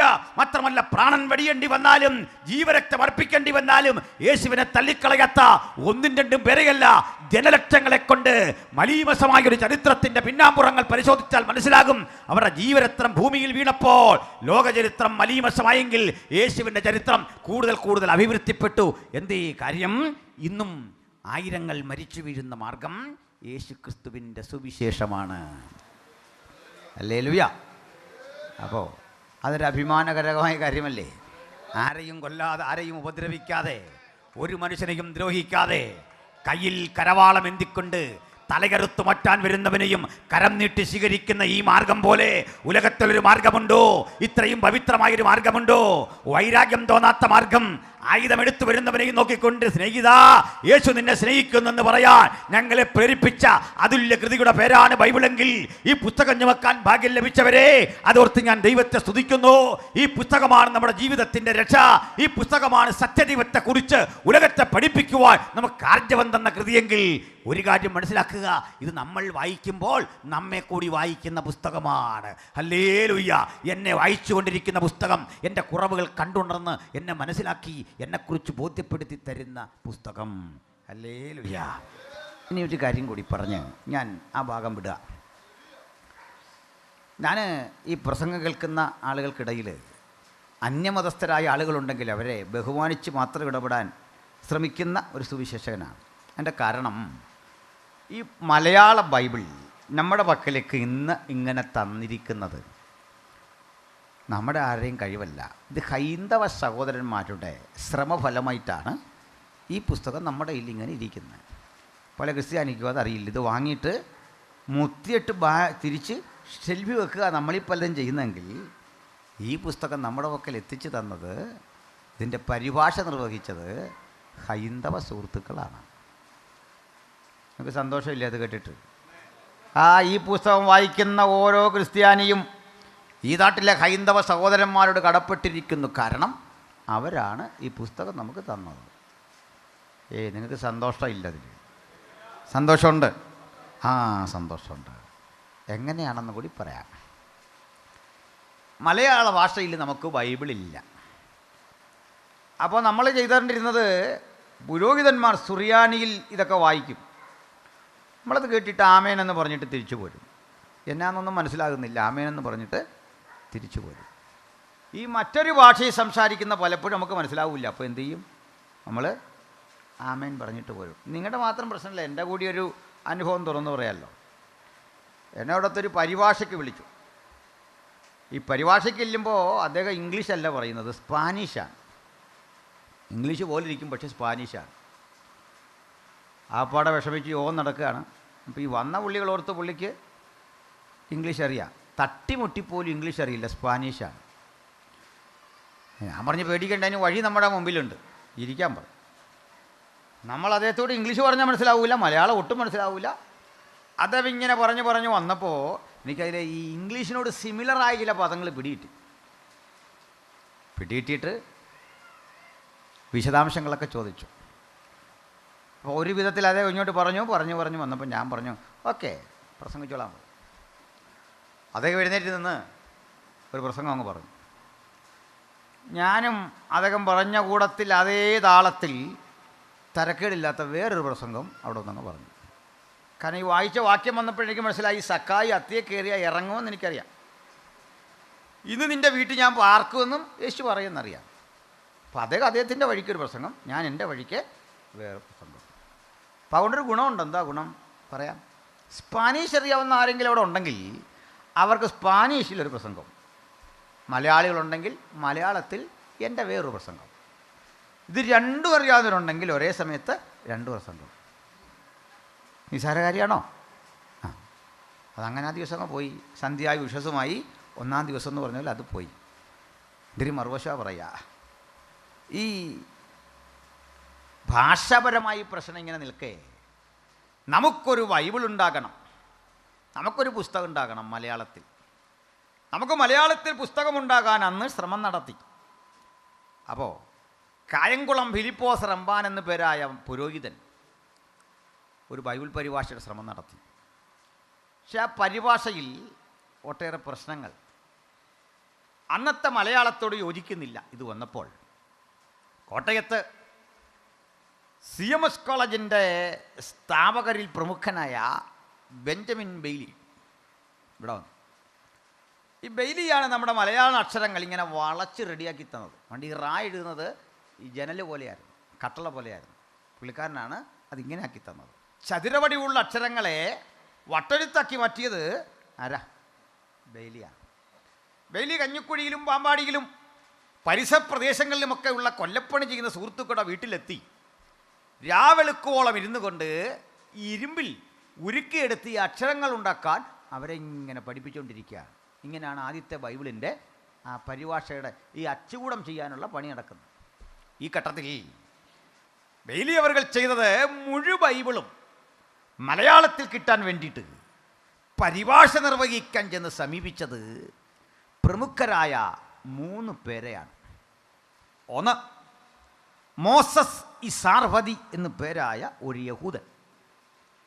2, അദ്ദേഹം കൊച്ചി സ്ഥിരതാമസക്കാരനാണ്. 2, വൈദ്യനാഥ അയ്യർ എന്നു പേരായ ഒരു സംസ്കൃത മലയാള പണ്ഡിതൻ. 3, ചാത്തു മേനോൻ എന്നു പേരായ ഒരു സംസ്കൃത മലയാള ഇംഗ്ലീഷ് തമിഴ് കന്നഡ ആ ഭാഷകളിൽ അവഗാഹമുള്ള ഒരു മാന്യൻ. ഈ 3 പേര് ചേർന്നാണ് ബൈബിളിൻ്റെ പരിഭാഷ. മനസ്സിലായോ? ഇല്ല, നമ്മുടെ ആളുകളുടെ വക്കലായി തന്നിരുന്നെങ്കിൽ ഇതൊരു പരുവമാക്കി കൊടുത്തേനെ അല്ലേ? അകപ്പാടെ ഇതൊരു പരുവാക്കി കൊടുത്തേനെ. എന്തിനാ നമ്മൾ മറ്റുള്ള ആളുകളെ പറയുന്നത്? ഇപ്പം നമ്മുടെ ആളുകളുടെ കയ്യിലേക്ക് ഈ ബൈബിൾ പരിഭാഷപ്പെടുത്താൻ കൊടുത്തെങ്കിൽ ഉൽപ്പത്തി പുസ്തകം 12-ാം അധ്യായം അബ്രഹാമിനെ കുറിച്ചൊക്കെയുള്ള ഭാഗം, അല്ലെങ്കിൽ സങ്കീർത്തനം 1:1 ഏത് പരുവത്തിലാക്കുമെന്ന് കേട്ടു. സങ്കീർത്തനം 1:1 എഴുതാൻ നമ്മോട് പറഞ്ഞിരുന്നെങ്കിൽ നമ്മുടെ ഒരു ഭാഷയുണ്ടല്ലോ, അതിലെങ്ങനെ പറയും? അതേ ദുഷ്ടന്മാരുടേതായിരിക്കുന്നതായ ആലോചന പ്രകാരം നടക്കുവാൻ തക്ക ഇടയാക്കി തീർത്തുകൊണ്ടിരിക്കുന്നതായിട്ടുള്ളതായിരിക്കുന്ന അതിൻ്റേതായിരിക്കുന്നതായിട്ടുള്ളതായ ഇങ്ങനെ പോവല്ലാതെ ഒരു ഉത്തരം വരുമോ? ഇടയ്ക്കൊരു 3 കല്ലലിയായും 2 സ്തോത്രവും കയ്യിൽ നിന്നും ഇട്ടോണം ഈ പറഞ്ഞെങ്കിലേ നമ്മുടെ ആ ഭാഷ വരുള്ളൂ. എന്തിന് ഇത്രയും പറയുന്നു? ഒരു മാസകം നടത്തുമ്പോൾ മാമൂടൂന്ന് ചങ്ങനാശ്ശേരിയിൽ വന്നിരുന്ന ഒരു വിശ്വാസിയോട് സാക്ഷി പറയാൻ പറഞ്ഞാൽ പറയും, മാമൂടിൻ്റെതായിരിക്കുന്നതായിട്ടുള്ളതായ പ്രാന്തപ്രദേശത്തുനിന്നും ചങ്ങനാശ്ശേരിയുടേതായിരിക്കുന്നതായിട്ടുള്ളതായ അമേസ്തോത്രം ഗ്ലോറി പ്രേസിലോട് ആയിരിക്കുന്നതായിട്ടുള്ളതായ ഇത് പറഞ്ഞു പോകില്ല. അത് ഉത്തരം വരുമോ? വരില്ല. ഈ സമയത്ത് സായിപ്പിന് മനസ്സിലായി നമ്മുടെ പക്കൽ ഇത് ഏൽപ്പിച്ചു കഴിഞ്ഞാൽ ഇതൊരു പരുവമാക്കും. സായിപ്പ് പണി പഠിച്ച 2 വിജ്ഞാനികളെ അടുത്തിരുത്തിക്കൊണ്ട് പരിപാടി അങ്ങോട്ട് തുടങ്ങിയില്ലേ. ഇതിലാരായി ചാത്തു മേനോൻ? കേട്ടോണം. ഈ ചാത്തുമേനോൻ ബൈബിൾ പരിഭാഷയ്ക്ക് ഇറങ്ങുന്നത് എല്ലാ ദിവസവും കുളിച്ച് ഭസ്മക്കുറി അണിഞ്ഞ് തിലകം ചാർത്തി ഇഷ്ടദേവത പൂജ കഴിഞ്ഞ് തുളസി കതിരണിഞ്ഞ് തൻ്റെ ശുദ്ധവൃത്തി വരുത്തി അങ്ങനെ വന്ന് കാൽമുട്ടും മടക്കി മുഴങ്കാലിലിരുന്നു കൊണ്ട് സരസ്വതീ കീർത്തനം കൂടെ ആലപിച്ചിട്ടാണ് ബൈബിളിൻ്റെ പരിഭാഷയിലേക്ക് കടക്കുന്നത്. മനസ്സിലായോ? ഒരു മനുഷ്യൻ ഈ പുസ്തകം പരിഭാഷയോട് കാണിച്ച ആദരവ് കണ്ടോ? നിങ്ങൾക്ക് താല്പര്യമില്ല. നിങ്ങൾ ഈ ഇലക്ട്രിസിറ്റിയുടെ ബില്ലും ആധാർ കാർഡും എല്ലാം സൂക്ഷിക്കുക ഈ പുസ്തകത്തിൽ. ആ സമയത്ത് അദ്ദേഹം ചെയ്ത് കണ്ടോ? എത്ര ആദരവോടാണിത് കൈകാര്യം ചെയ്തത്. എന്നിട്ട് അദ്ദേഹം പദങ്ങളിങ്ങനെ അടുക്കി വെക്കുമ്പോൾ വിചാരിച്ചു, വായിച്ചു വരുമ്പോൾ മനസ്സിലാക്കി ഇതിനുള്ളിൽ ഒരു യേശുവുണ്ട്. അദ്ദേഹം യേശുവിനെ അവഗണിക്കാതെ പറഞ്ഞു, ക്രിസ്തുവേ, അങ്ങും ഒരു ദേവനാണ്, ഞാൻ അങ്ങയെയും പൂജിക്കുന്നു എന്ന് പറഞ്ഞ് ക്രിസ്തു ഭഗവാൻ എന്ന് യേശുവെ വിളിച്ചു. ചാത്തുമേനോൻ. ആരായി ചാത്തുമേനോൻ? സംസ്കൃത മലയാള ഭാഷകൾ ഇടതടവില്ലാതെ പ്രയോഗിക്കുന്ന ഉജ്ജ്വലനായൊരു വാഗ്മി. ഞാൻ ഈ അടുത്ത കാലത്ത് ഈ സൈമൺ സാറിനെ കുറിച്ചൊക്കെ ഉള്ള ചില വിശകലനങ്ങളിങ്ങനെ നിൽക്കുന്ന കാലമാണ്. അപ്പോൾ നമ്മളാകെ കേട്ടിരിക്കുന്ന സൈമൺ സാറിൻ്റെ പാട്ടുകളിലെ മേലുള്ള ഋഷിലേമൊക്കെയാണ് കേട്ടിരിക്കുന്നത്. ഭാഷാപരമായിട്ട് ഏറ്റവും ഉയർന്ന നിലവാരത്തിൽ മേലുള്ള ഋഷിലേമേ, കാലമെല്ലാം കഴിയുന്ന നാളിൽ തന്നെ ചേർക്കണേ നിൻ കൈകളിൽ, നാദാ ലളിത കൃപയുടെ വരിശം അനുദിനം അനുഭവിപ്പാൻ അരുളണേ കൃപയാ, ആകും ഈ സാധുവാകും പുഷ്പമാം സാധു നൈതലിൽ, നിൻ്റെ പാലനമല്ലാതെ എന്തി പൈതലിൽ. ഇതൊക്കെയാണ് കേട്ടേക്കുന്നതെങ്കിൽ സംസ്കൃതത്തിൽ മലയാളത്തിൽ ഇടതടവില്ലാത്ത പ്രയോഗം കൊണ്ട് ഒരു ഉജ്ജ്വല വാഗ്മിയായിരുന്നു ഈ ചാത്തുമേനോൻ. മേനോൻ നമ്പ്യാരുടെ കൃതികളിൽ, മഴമംഗലത്തിൻ്റെ കൃതികളിൽ, കുഞ്ചൻ നമ്പ്യാരുടെ കൃതികളിൽ അവഗാഹമുള്ളൊരു പണ്ഡിതൻ. പദപ്രയോഗങ്ങൾ ആരംഭിച്ചാൽ നിർത്താൻ കഴിയാത്ത വിധം കിലോമീറ്റർ കണക്കിന് എഴുതിപ്പോകുന്നൊരു വിജ്ഞാന പടുവിനെ കൊണ്ടാണ് ഈ പുസ്തകം എഴുതിച്ചത്. പരിഭാഷ അങ്ങോട്ട് തുടങ്ങി. അത് കഴിഞ്ഞിട്ട് എഴുതി വരുമ്പോൾ കൊലോസ്യർക്കെഴുതിയ ലേഖനത്തിലേക്കെത്തി. കൊലോസ്യർക്കെഴുതിയ ലേഖനത്തിലേക്കെത്തുമ്പോൾ അതുവരെ ഉണ്ടായിരുന്ന ചാത്തുമേനോൻ്റെ ചിന്താഗതിയിൽ വലിയൊരു മാറ്റം. എന്താണ് ആ മാറ്റം? അദ്ദേഹം കൊലോസ്യ ലേഖനത്തിൽ ഒരു യാഥാർത്ഥ്യം കണ്ടു. ക്രിസ്തുവിനെ കുറിച്ചുള്ള ഒരു പ്രയോഗം കണ്ടു. ആ പ്രയോഗം എന്തിനാ? കൊലോസ്യ സഭയിൽ ജീവിച്ചിരുന്ന ആളുകൾക്ക് യേശു ക്രിസ്തുവിനെ കുറിച്ചൊരു സംശയം. ആരാണ് ഈ ക്രിസ്തു?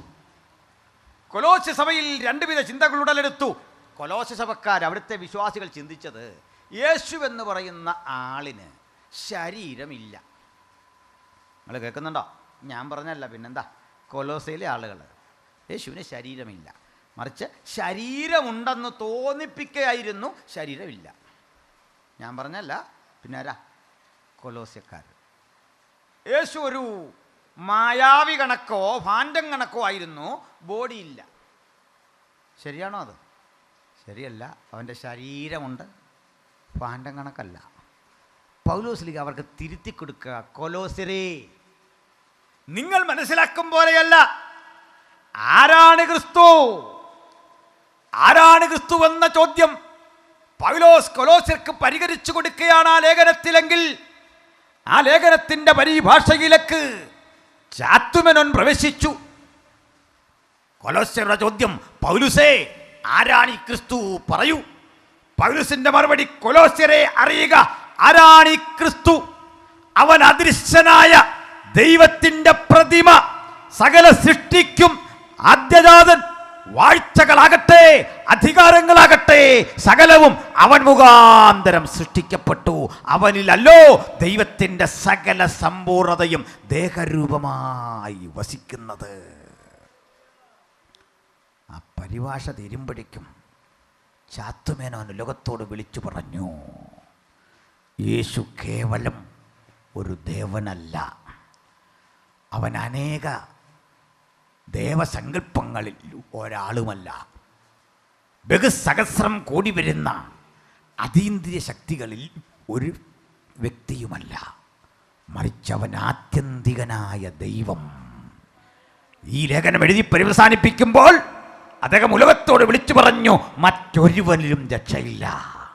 താൻ രക്ഷിക്കപ്പെടുവാൻ ആകാശത്തിന് കീഴിൽ മനുഷ്യരുടെ ഇടയിൽ നൽകപ്പെട്ട വേറെ ഒരു നാമവുമില്ല, യേശു മാത്രം രക്ഷിതാവെന്നെഴുതിക്കൊണ്ട് നിമജ്ജന സ്നാനം പിതാവിൻ്റെയും പുത്രൻ്റെയും പരിശുദ്ധാത്മാവിൻ്റെയും നാമത്തിൽ സ്വീകരിച്ചുകൊണ്ട് സായിപ്പദ്യത്തിൻ്റെ പേര് വിട്ടു, ജോസഫ് ഫെൻ. മനസ്സിലാകുന്നോ? ഈ ജോസഫ് ഫെന്നിൻ്റെ അനുഗാമികളായ മേനവന്മാർ വൻതോതിൽ ക്രിസ്തുവിശ്വാസം സ്വീകരിച്ചു അക്കാലത്ത്. ഇവരാണ് പേരിനു ചേർത്ത് പിള്ള എന്നു പേരുള്ള ക്രിസ്ത്യാനികൾ. ചാണ്ടപ്പിള്ള, പൈലിപ്പിള്ള, ചാക്കോ പിള്ള, കുഞ്ഞംപിള്ള, തൊമ്മൻ പിള്ള എന്ന് കേൾക്കുമ്പോൾ ഓർക്കണം, ചാത്തു മേനോൻ്റെ അനന്തരാനുഗാമികൾ ആയിരക്കണക്കിനായ ആളുകൾ ദൈവപുരുഷന്മാരുടെ കരങ്ങൾക്ക് കീഴിൽ സ്നാനമേറ്റ് യേശുവിനെ രക്ഷിതാവായി സ്വീകരിച്ചു. ഹല്ലേലൂയ. അതുകൊണ്ടൊന്ന് ഞാൻ പറയാം, ഇത് മതപരിവർത്തനമായിരുന്നില്ല. ദൈവത്തിൻ്റെ ആത്മാവ് ഹൃദയാന്തര ഭാഗത്തോടിടപെട്ട് പാപത്തെക്കുറിച്ചും ന്യായവിധിയെക്കുറിച്ചും ബോധ്യപ്പെടുത്തിയപ്പോൾ, ഉള്ളിൻ്റെ ഉള്ളിൽ ബോധ്യപ്പെടുത്തി കൊടുത്ത ആ പാപബോധം ഏറ്റുപറഞ്ഞ് ഉപേക്ഷിച്ചപ്പോൾ കരുണ ലഭിച്ചവൻ്റെ പ്രഖ്യാപനമാണ് മാനസാന്തരത്തിലേക്ക് അവനെ നയിച്ചതെങ്കിൽ ഇന്നും അത് തുടർന്നുകൊണ്ടിരിക്കുന്നു. തങ്ങൾ ഏകാഗ്ര ചിത്തന്മാർക്ക് തന്നെത്താൻ ബലവാനെന്ന് കാണിക്കേണ്ടതിന് ഊടാടി സഞ്ചരിക്കുന്ന ദൈവത്തിൻ്റെ കണ്ണികൾ ഇന്ന് രാത്രി അകത്തും പുറത്തു വരുന്ന ഈ വചനം കേൾക്കുന്നവർ മീതെ പതിഞ്ഞുകൊണ്ടിരിക്കുകയാണ്. ദൈവം വേണ്ടവരെ അവിടുന്ന് സ്പർശിച്ചു കൊണ്ടിരിക്കുന്നു. ആ സ്പർശനം മാനസാന്തരമായി വിശ്വാസത്തിൻ്റെ അഭിവൃദ്ധിയായി ഇന്നും അവൻ തുടർന്നുകൊണ്ടിരിക്കുന്നു. നമുക്ക് വചനത്തിലേക്ക് മടങ്ങി വരാം. Hallelujah, praise the Lord. ഇനി ഇവിടെ പറയുന്ന പ്രമേയത്തിലേക്ക് വരാം. കർത്താവായ യേശുക്രിസ്തുവിൻ്റെ കുരിശിലല്ലാതെ എനിക്ക് പ്രശംസിക്കുവാൻ സംഗതി വരരുത്. എന്താണ് കുരിശ്? ലംബമായി കുത്തി നിർത്തിയതും വിലങ്ങനെ ഇണച്ചു കെട്ടിയതുമായ രണ്ടു മരത്തടികൾ. ഈ മരത്തടികളുടെ വലിപ്പം നിവരെ നിർത്തിയ അതേ തടിയുടെ വലിപ്പമാകും വിലങ്ങനെ വെച്ച തടിക്കും. മനസ്സിലായോ? നമ്മൾ കാണുന്ന കുരിശിലൊന്നും അങ്ങനെയല്ല, അത് വേറൊരു കുരിശാണ്. അത് ഞാൻ സന്ദർഭവശാൽ പറയാം. അപ്പോൾ ലംബമായി നിർത്തിയിരിക്കുന്ന ഒരു തടി, വിലങ്ങനെ വച്ചിരിക്കുന്ന മറ്റൊരു തടി. ഈ ശിക്ഷാ നടപടി ലോകത്ത് തുടങ്ങി വച്ചത് ഫിനീഷ്യരാണ്. ഫിനീഷ്യർ. ക്രിസ്തുവിനും ഏകദേശം 325 കൊല്ലങ്ങൾക്കപ്പുറത്ത് ഫിനീഷ്യരാണ് ഇത് തുടങ്ങി വെക്കുന്നത്. ഫിനീഷ്യർ നടത്തിയ ഈ ശിക്ഷണ നടപടി ഗ്രീക്ക് സാമ്രാജ്യത്തിൽ പ്രബലമായി. പിന്നീട് റോമക്കാരും ഈ ശിക്ഷണ രീതി പകർത്തി. നിങ്ങൾ പഴയ നിയമം ആധികോടന്തം പഠിക്കുക. മുഴുവൻ പഴയ നിയമവും പഠിച്ചാൽ ക്രൂശ് എന്നൊരു പദം കാണാൻ സാധിക്കില്ല. ക്രൂശിക്കപ്പെട്ട ഒരാളെ കാണാൻ സാധിക്കില്ല. ക്രൂശീകരണം എന്നൊരു ശിക്ഷയെക്കുറിച്ച് നേരിട്ട് സൂചനയില്ല. പ്രവചനാത്മാവിൽ ബോധ്യപ്പെടുത്തുന്നുമുണ്ട്. നേരിട്ടൊരു സൂചനയില്ല. കാരണം അക്കാലത്ത് കുരിശ് ശിക്ഷ ഇല്ലായിരുന്നു. പഴയ നിയമത്തിൽ കുറ്റം ചെയ്ത ആളുകളെ 4 രൂപത്തിൽ കൊല്ലുവാൻ വാക്യം കാണുന്നു. 4 രൂപങ്ങളാണ് ക്യാപിറ്റൽ പണിഷ്മെൻറ്റിന് വേർതിരിച്ചത്. 4 വിധ ശിക്ഷകൾ. 1, കുറ്റം ചെയ്യുന്നവൻ്റെ തലയറുത്തു കൊല്ലേണം. സോഡിങ് അഥവാ ബിഹഡിങ്. സോഡ്, വാളുകൊണ്ടുള്ള കൊല.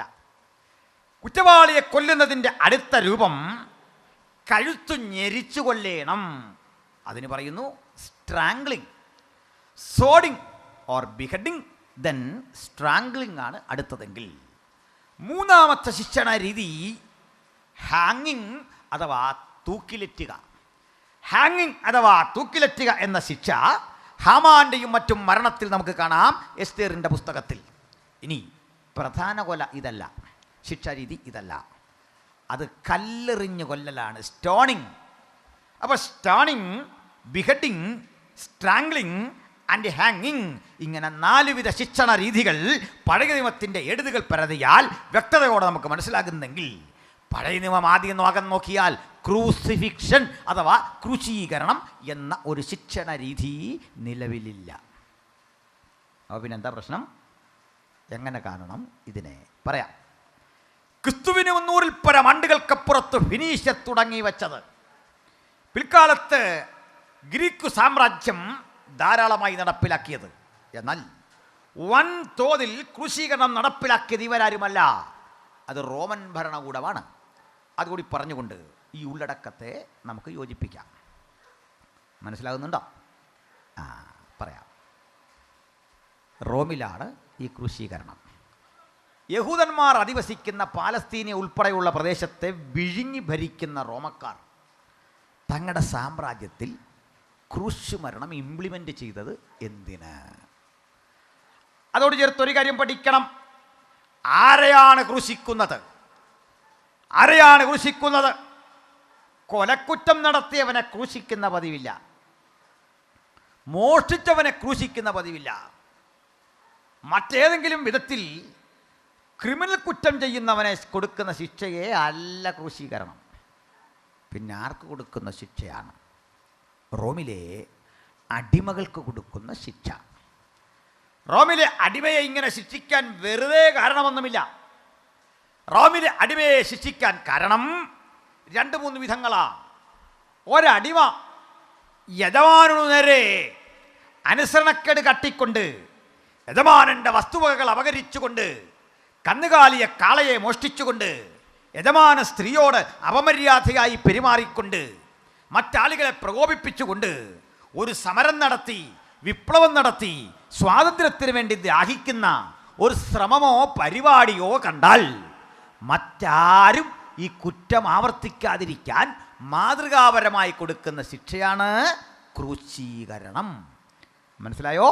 റോമിലെ ഒരധർമ്മിക്ക്, ഒരു കൊടും കുറ്റവാളിക്ക്, ഒരു കടുത്ത തിന്മ പ്രവർത്തിക്കുന്നവന് ആ സമൂഹം ഇനി മേലിൽ ഇത്തരം കുറ്റം ചെയ്യാതിരിക്കാൻ അവരെ കൂടി ബോധ്യപ്പെടുത്തിക്കൊണ്ട് വഴിയോരത്ത് വേണം ഈ ശിക്ഷണ നടപടി നടപ്പിലാക്കാൻ.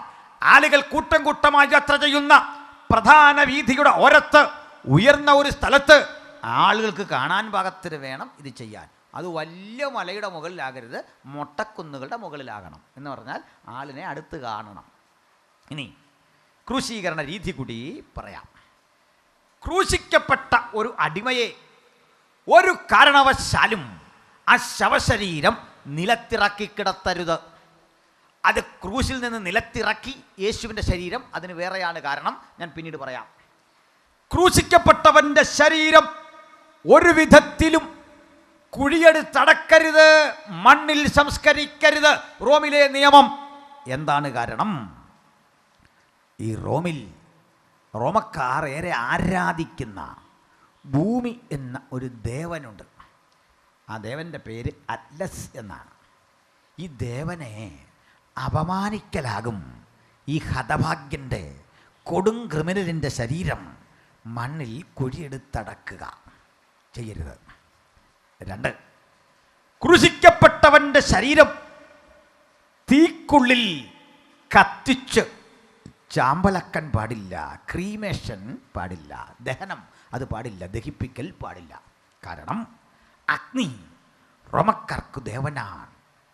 ആ ദേവനെ ആക്ഷേപിക്കലാകും ഈ കൊടുംപാവിയെ ദേവസാന്നിധ്യമുള്ളിടത്ത് സംസ്കരിക്കുക. അഗ്നിക്ക് വേണ്ട ഈ ശരീരം. 3, ഈ ശരീരം ഒരു കാരണവശാലും നദിയിൽ ഒഴുക്കരുത്. നദി ജലദേവതയാണ്. ഈ വൃത്തിഹീനൻ്റെ, ഈ അടിമയുടെ, ഈ കൊടുംപാവിയുടെ, ഈ വിപ്ലവകാരിയുടെ, ഈ അധർമ്മിയുടെ ശരീരം വെള്ളത്തിൽ ഒഴുക്കരുത്. അത് ജലദേവതയെ അപമാനിക്കലാകും. പിന്നെ എന്ത് ചെയ്യണം? പറയാം. ഈ ശരീരം ക്രൂശിൽ കിടക്കണം. അവിടെ തന്നെ കിടക്കണം. പകലിലെ ചൂടേറ്റ് കരിഞ്ഞ് ഉണങ്ങുന്ന ശരീരം രാത്രിയിലെ മഞ്ഞേറ്റ് വീണ്ടും വേറൊരു രൂപത്തിലാകും. അത് വീണ്ടും അടുത്ത ദിവസം കരിഞ്ഞുണങ്ങി ഉണങ്ങി അവിടെ തന്നെ കിടന്ന് തീരണം. എന്നാൽ അതിനുമുണ്ടൊരു പാഠഭേദം. ആകാശത്തിലെ പറവകൾ വെറുതെ വിടില്ല. കാക്കകൾ കൊത്തിപ്പറിക്കും, കഴുകൻ കടിച്ചു കീറും, കുടൽ തുറിച്ച് നിലത്തി വീഴുമ്പോൾ നായ്ക്കളും നരിച്ചീറുകളും ഒക്കെ പാഞ്ഞു വരും അത് കൊത്തിപ്പറിക്കാൻ ഈച്ചകൾ വട്ടമിട്ട് പറന്ന് നരിച്ചീറുകളും നരിയും നാൽക്കാലികളും ഇടജാതികളും ഒത്തുചേർന്ന് ചോര ചീന്തി വൃത്തിഹീനമായി കിടക്കുന്ന ആ ശരീരം ഒരപമാനത്തിൻ്റെ ലക്ഷണമാണ്. ആ ശരീരം ക്രൂശിൽ കിടക്കുന്ന കാഴ്ച കുടുംബത്തിൽ അപമാനമാണ്. വലിയപ്പൻ ക്രൂശിക്കപ്പെട്ടുവെന്ന് കേൾക്കുന്നത് ആ കുടുംബത്തിന് അപമാനം. അതുവഴി കടന്നു പോകുന്ന റോമിലെ അടിമകളെ നോക്കി, ഇതാ കഴിമരത്തിലേറിയവൻ്റെ മകനായി പോകുന്നത് എന്ന് പരിഹസിക്കുന്നത് നിന്ദ്യവും നീചവുമായ ഒരനുഭവം. അതുകൊണ്ട് ആ ശരീരം ക്രൂശിൽ കിടക്കണം. ആകാശത്തിലെ പറവകൾക്ക് കഴുകന് കൊത്തിപ്പറിക്കണം. ഇതാണ് നിയമം. മനസ്സിലായോ? ഉത്തരവിട്ട് കഴിഞ്ഞാൽ ക്രൂശി ചുമക്കണം ആളുകൾ, ക്രൂശിക്കപ്പെടാൻ നിർദ്ദേശിച്ചവൻ. പക്ഷെ നമ്മൾ ഇന്ന് കാണുന്ന പോലെ ഈ തടി ഇതുപോലെ എടുത്തുകൊണ്ട് പോകണ്ട. വിലങ്ങനെ വെക്കുന്ന തടിക്കഷണം തോളോട് ചേർത്ത് വെച്ച് കെട്ടും, അതുകൊണ്ട് പോയാൽ മതി. മറ്റേ തടി അവിടെ കാണും. അതെല്ലാം റെഡി അവിടെ തന്നെയല്ല. പറയുന്ന സമയത്ത് ക്രൂശീകരണം നടക്കും. പറയുന്ന സമയത്ത് അത് മാറാൻ പാടില്ല. നാഴികമണി സജ്ജീകരിച്ച് വെച്ചിരിക്കുക. ആ ബെല്ല് കേൾക്കുന്ന സമയത്തെ ക്രൂശിക്കണം. ഒന്നുകൂടി പറഞ്ഞ് ഞാനവിടം വിടാം. നമ്മൾ ചിത്രങ്ങളിൽ കണ്ടു പഠിച്ചതുപോലെ കൈവെള്ളയിലല്ല കൈവെള്ളയിൽ അണി അടിക്കേണ്ടത്. കാരണം അടിച്ചിട്ട് പ്രയോജനമില്ല. ഈ ശരീരം തൂങ്ങിക്കിടക്കാൻ കൈവെള്ളയിൽ അടിച്ചാൽ പറ്റില്ല. അത് പറഞ്ഞ് താഴെ കിടക്കും. മനസ്സിലായോ? ഇത്രയും വെയിറ്റ് താങ്ങാൻ സാധിക്കില്ല. അത് മാത്രമല്ല, വേറൊരു കാരണമുണ്ട്. നിങ്ങൾ ശ്രദ്ധിച്ചാട്ടെ. അണിയടിക്കുന്ന സ്പോട്ട് ഞാൻ കാട്ടിത്തരാം. അത് നമ്മുടെ കൈയുടെ ഈ കൈവെള്ളയും കൈക്കുഴയും ചേരുന്ന ഭാഗത്താണ്. അവിടെ അടിക്കാൻ ശാസ്ത്രീയമായി ഒട്ടേറെ കാരണമുണ്ട്. ഞരമ്പ് കൂടുകൾ വന്ന് പിണഞ്ഞു കിടക്കുന്ന സ്ഥലമാണ്. ശരീരത്തിൻ്റെ ഇതര ഭാഗങ്ങളിലേക്കുള്ള ഞരമ്പുകൾ, സിരകൾ, ധമനികളൊക്കെ വന്ന് ചേർന്ന് കിടക്കുന്ന ഭാഗം. ഇവിടെ അണിയടിച്ചാൽ പ്രത്യേകത, ബ്ലഡ് പുറത്ത് വരില്ല. അങ്ങനെയാണ് അണിയടിക്കുന്നത്. ബ്ലഡ് പുറത്ത് വരരുത്. പക്ഷേ ചില ഘട്ടങ്ങളിൽ ബ്ലഡ് പുറത്ത് വരാം. ചില ഘട്ടങ്ങളിൽ യേശുവിൻ്റെ ബ്ലഡ് പുറത്തു പോയി. കാരണം ഈ ഞരമ്പ് മുറിഞ്ഞെങ്കിലേ ബ്ലഡ് പുറത്തു പോകും. ഞരമ്പ് മുറയാതെ സ്ട്രക്കാക്കി വെക്കത്തക്ക വിധം വളരെ കൂർമ്മബുദ്ധിയുള്ള ആളുകൾ സൂക്ഷ്മതയോട് അടിച്ചിറക്കിയാണ് ഈ അണിയെങ്കിൽ ഇതങ്ങ് സ്ട്രക്കാവും.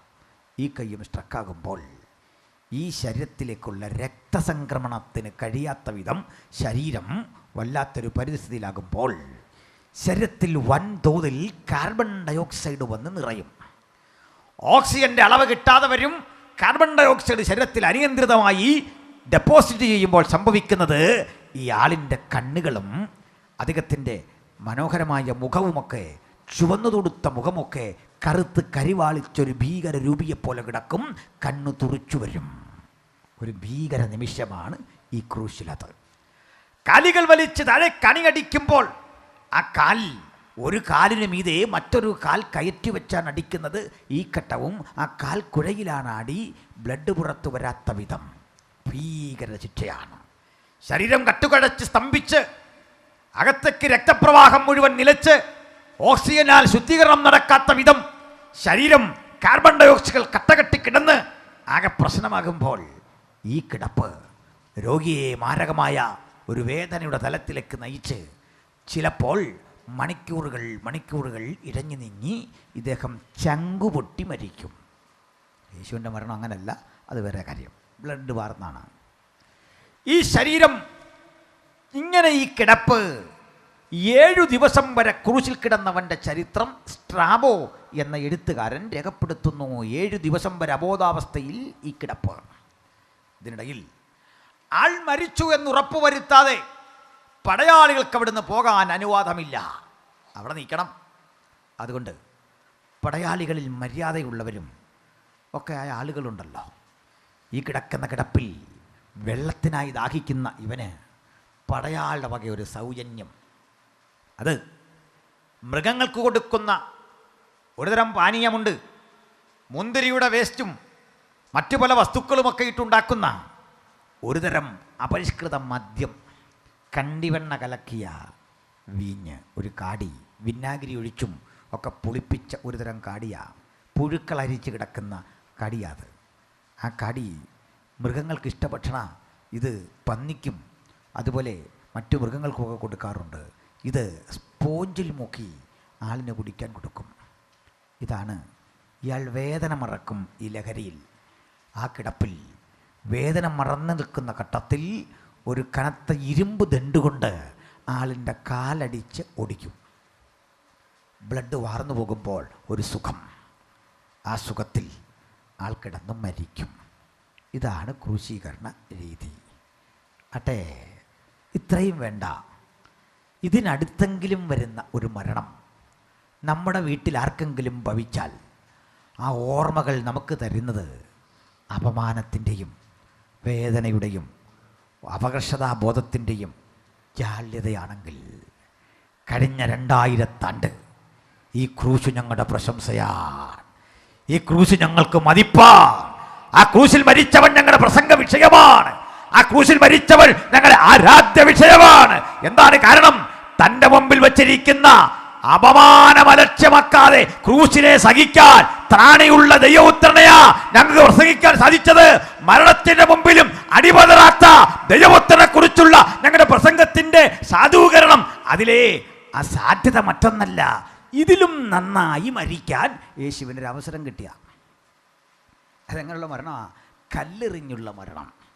അതപ്പോൾ പെട്ടെന്ന് ആൾ മരിക്കും, കൽക്കൂനയ്ക്കകത്ത് ആൾ പെട്ടുപോകും. ആ എറിഞ്ഞെറിഞ്ഞ ആളിനെ കൽക്കൂനയ്ക്കകത്താക്കുക അവിടുത്തെ പതിവ്, അവിടെ കിടന്ന് മരിക്കുക. ഇങ്ങനെ എറിയാൻ കല്ലെടുത്തപ്പോൾ യേശു അവിടുന്ന് പോയി കളഞ്ഞു. പേടിച്ചു പോയതല്ല, ദൈവത്തിൻ്റെ ക്രിസ്തു എങ്ങനെ മരിക്കണമെന്ന് ഈ തിരുവെഴുത്തിൽ എഴുതി വെച്ചു, കൃത്യതയോടെ എഴുതി വെച്ചു. അവൻ നമ്മുടെ അകൃത്യങ്ങൾ നിമിത്തം തകർന്നും നമ്മുടെ പാപങ്ങൾ നിമിത്തം മുറിവേറ്റുമിരിക്കുന്നു. നമ്മുടെ സമാധാനത്തിനായുള്ള ശിക്ഷ അവൻ്റെ മേലായി, അവൻ്റെ അടിപ്പിടലുകളാൽ നമുക്ക് സൗഖ്യം വന്നുമിരിക്കുന്നു. മനുഷ്യരാശിയുടെ പാപത്തിൻ്റെ പരിണിത ഫലമായി, ഞാനും നിങ്ങളും ചെയ്ത അധർമ്മത്തിൻ്റെ പരിണിത ഫലമായി, അധർമ്മികളിൽ ഒരുവനെ പോലെ, ഒരു ജഡീകനെ പോലെ, ഒരു ദുർമാർഗിയെ പോലെ, ഒരു വിപ്ലവകാരിയെ പോലെ അവനെ മുദ്ര കുത്തിക്കൊണ്ട് ഇങ്ങനെ കൊലമരത്തിൽ തൂക്കണമെന്ന് യേശു ജനിക്കുന്നതിൻ്റെ 700 കൊല്ലങ്ങൾക്കപ്പുറത്ത് ഈ തിരുവെഴുത്തിൽ എഴുതി വെച്ചെങ്കിൽ അവൻ്റെ മരണം യാദൃച്ഛികമല്ല, അതൊരു പ്രായശ്ചിത്ത മരണം, മുൻകൂട്ടി എഴുതിയ മരണം. എൻ്റെ പൊന്നു സ്നേഹിത, ഈ മരണത്തിൻ്റെ അർത്ഥതലങ്ങൾ വിശാലമാണ്. ദൂരത്തും ചാരത്തും ഇരുന്ന് വചനങ്ങൾക്ക് നാം മനസ്സിലാക്കണം. എന്നെയും നിങ്ങളെയും ജീവന്റെ യാഥാർത്ഥ്യത്തിലേക്ക് മടക്കിക്കൊണ്ടുവരാൻ കഴിയുന്ന ദിവ്യ ഔഷധം യേശു ക്രിസ്തുവിന്റെ രക്തമെങ്കിൽ, അവന്റെ പുത്രനായ യേശുവിന്റെ രക്തം സകല പാപവും പോക്കി നമ്മെ ശുദ്ധീകരിക്കുന്നു.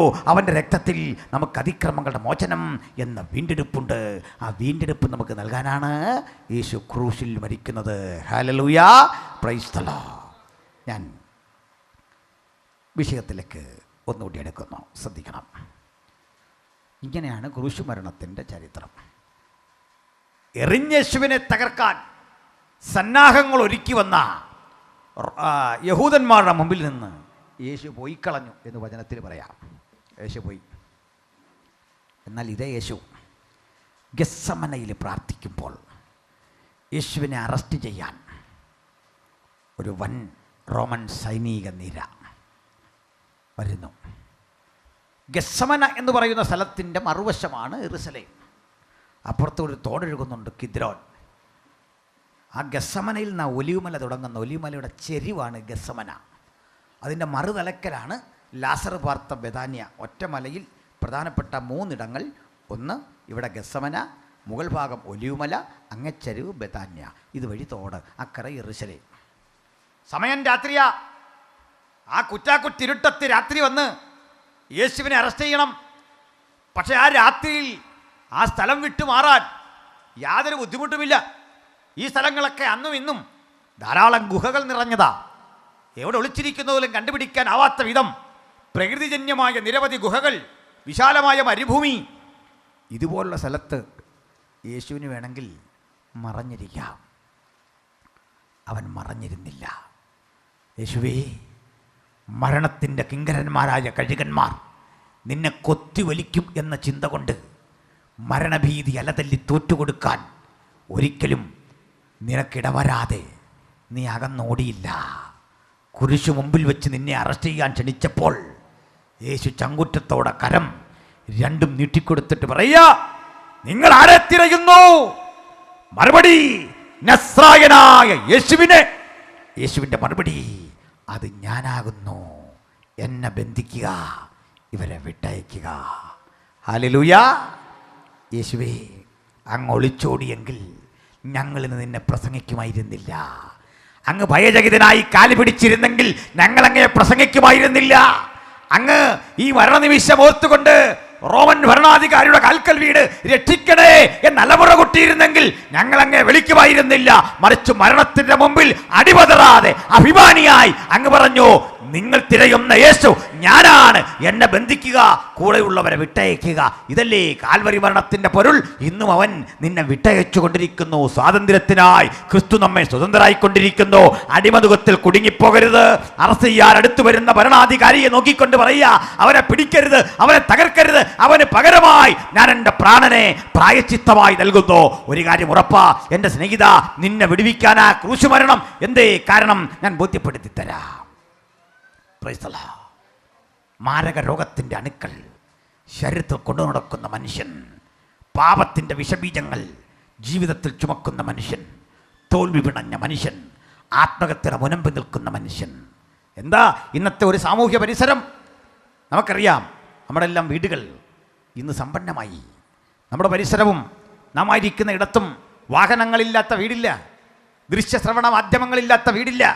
സന്ധ്യാനേരത്ത് പ്രാർത്ഥനയെപ്പോലും പരിത്യജിച്ചുകൊണ്ട് മനുഷ്യൻ നിരന്തരം ദൈവവഴി വിട്ടിട്ട് അന്യായമായ വഴിയിലൂടെ ഈ സ്ക്രീനിൻ്റെ മുമ്പിലിരിക്കുന്നു. എന്താ ഇന്നത്തെ വീടുകളുടെ പരാജയം? സീരിയൽ കാണുന്ന ഭാര്യയും അമ്മയും, മദ്യപിക്കുന്ന ഭർത്താവ്, മൊബൈലുമായി അടുത്തടുത്ത റൂമിലിരിക്കുന്ന കുഞ്ഞുങ്ങൾ. ഇപ്പോൾ ആർക്കും പഴയ കുടുംബകലഹം ഒന്നുമില്ല. പണ്ടൊക്കെ നമ്മുടെ നാട്ടിൽ കുടുംബകലഹം സജീവമായിരുന്നു. അതിൻ്റെ കാരണം മദ്യപിച്ചിട്ട് വന്ന് അങ്ങേരെടുത്തിട്ട് അടിക്കുന്നു, ആകെ പ്രശ്നം. സീരിയൽ കാണാനുള്ള വ്യഗ്രത കൊണ്ട് പുള്ളിക്കാരി നേരത്തെ ഭക്ഷണമൊക്കെ ഉണ്ടാക്കി പുള്ളിയുടെ ഇഷ്ടമെല്ലാം സാധിച്ച് റെഡിയാക്കി വെച്ചിരിക്കുകയാണ്. അതുകൊണ്ട് പുള്ളിക്കാരി കുളി കഴിഞ്ഞ് ഒരുങ്ങി അടുത്ത മുറി കയറി സീരിയൽ കാണാതിരുന്നു. അമ്മാവിയമ്മയും മരുമകളും തമ്മിൽ കലഹമില്ല. കാരണം അവർ രണ്ടും ഒരുപോലെ ഈ കഥ കണ്ടുകൊണ്ടിരിക്കുകയാണ്. ആ കഥ കണ്ടിങ്ങനെ ആസ്വദിക്കാണ്ട് പഴയ കലഹമില്ല. ഭർത്താവ് വന്നപ്പോൾ ഒരു പ്രശ്നമില്ല. പുള്ളി മൂക്കറ്റ വെള്ളമടിച്ച് അടുത്ത മുറിയിലേക്ക് പുള്ളി കയറി.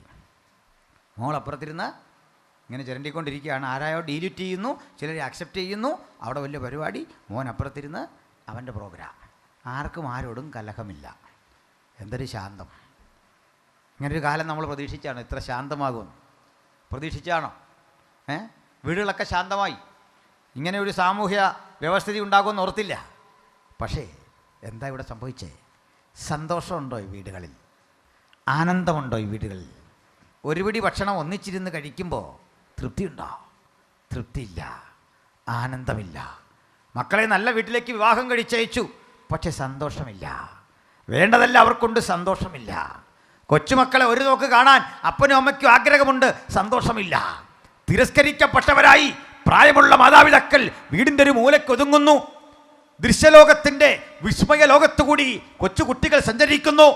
ഒരു മിസ്ഡ് കോളിൻ്റെ പിന്നാലെ അനിയന്ത്രിതമായി യാത്ര ചെയ്ത് മരണത്തെ വരിക്കുന്ന പെൺകുട്ടികൾ, പ്രായമെത്തും മുമ്പ് ജീവിതത്തിൻ്റെ ദുരന്തങ്ങളിൽ ഇതുവരെ സഹിക്കാത്ത പീഡനാപർവങ്ങളെ സഹിക്കാൻ വിധേയരായ കൊച്ചുകുട്ടികൾ, മുതിർന്നവർ, പ്രായഭേദമില്ല. വല്ലാതെ പെരുകുന്ന പാപത്തിൻ്റെ തിന്മ. ഇവിടെ എന്തൊക്കെയോ നമ്മൾ നേടി, വികസനം ലോകത്ത് കൊണ്ടുവന്നു, കുടുംബത്ത് വേണ്ടതൊക്കെ ഞാൻ നേടിവെച്ചു, അഭിമാനിക്കുന്ന പിതാവേ, അടുത്ത നിമിഷം പത്രമാധ്യമങ്ങളിൽ പ്രത്യക്ഷപ്പെടാൻ പോകുന്ന ആ ചിത്രം നിന്റെ വാത്സല്യ കുഞ്ഞിൻ്റെതല്ലെന്ന് ആര് കണ്ടു? അടുത്ത നിമിഷം ഓടി വരുന്ന ലൈറ്റിട്ട വണ്ടി നിന്റെ കുഞ്ഞിൻ്റെതല്ലെന്ന് ആര് കണ്ടു? ആ വണ്ടിയിൽ കിടക്കുന്നത് അടുത്ത നിമിഷം ഒരു വിഷക്കുരൻ കീറി മുറിച്ച് പോസ്റ്റ്മോർട്ടം ടേബിളിലിട്ട് പഠിക്കാൻ പോകുന്ന മൃതശരീരം നിങ്ങളുടേതല്ലെന്ന് ആര് കണ്ടു? ആർക്കുമൊന്നും പ്രവചിക്കാനാവാത്ത അനിശ്ചിതത്വത്തിന്റെ ലോകത്തിൽ സമാധാനം നഷ്ടപ്പെട്ട നിന്നെ നോക്കി വചനം പറയാ, നിന്റെ സമാധാനത്തിനായുള്ള ശിക്ഷ ഏറ്റെടുക്കാൻ ഒരു മധ്യസ്ഥൻ ഇതാ തയ്യാറെടുത്ത് നിൽക്കേ. നിന്റെ പാപഭാരത്തിന്റെ ഭാണ്ഡക്കെട്ടുകളെ അവന്റെ മേൽ ഇട്ടുകൊള്ളുക. അവൻ നിങ്ങൾക്കായി കരുതുന്നതാകയാൽ സകല ആകുലതകളും സകല വേദനകളും അവനിലിട്ടിട്ട് പറയാ, നാഥാ, എനിക്ക് റിലാക്സ് ചെയ്യപ്പെടണം, എനിക്ക് സ്വതന്ത്രരാകണം, എനിക്ക് വിമോചിക്കപ്പെടണം, എനിക്ക് സ്വസ്ഥത കിട്ടണം. ഞാൻ എന്താ ചെയ്യേണ്ടത്? ആഗ്രഹമുള്ള എത്രയെത്ര ആളുകളെ കാണാം. മനസ്സിന് സന്തോഷം നഷ്ടപ്പെട്ട കുഞ്ഞുങ്ങൾ, ചൈതന്യം നഷ്ടപ്പെട്ട അപ്പനമ്മമാർ. കുടുംബത്ത് വേണ്ടതൊക്കെ ഉണ്ട്, ഭക്ഷണം വേണ്ട, കളിചിരികളില്ല, കോമഡികൾ കേൾക്കുന്നുണ്ട്, പക്ഷേ ആ ചിരിക്കുമൊക്കെ അപ്പുറത്ത് വേദനിക്കുന്ന ഹൃദയം, നിരാശ പൂണ്ട് കിടക്കുന്ന ആ വീടിനെ നോക്കി നിങ്ങൾക്കൊരു കാര്യം മനസ്സിലായോ? പിശാചുക്കൾ അട്ടഹസിക്കുന്നു ആ ലോകത്ത്. ഇരുട്ടിൻ്റെ ശക്തികൾ നൃത്തം ചെയ്യുന്നുണ്ട് നിൻ്റെ വീട്ടിൽ. സമ്പന്നമായിട്ട് കാര്യമില്ല. ഞാൻ ചിലപ്പോഴൊക്കെ ആളുകളോട് സംസാരിക്കുമ്പോൾ മക്കൾ എവിടാ എങ്ങനെയുണ്ടെന്നൊക്കെ നമ്മൾ പരിചയപ്പെടുമ്പോൾ പറയും, അത് ടെക്സാസിലാണ്, ദുബൈയിലാണ്, അവിടെയൊക്കെ ജോലി ചെയ്യുന്നത് തെറ്റാന്ന് എനിക്ക് അഭിപ്രായമില്ല. അവിടെയൊക്കെ ജോലി ചെയ്യണം, എങ്കിലേ ഈ കൺവെൻഷനൊക്കെ നടക്കുകയുള്ളൂ, അത് വേറെ കാര്യം. എന്നാൽ അവരോട് സംസാരിച്ച് നമ്മൾ പറയും രക്ഷപ്പെട്ടല്ലോ.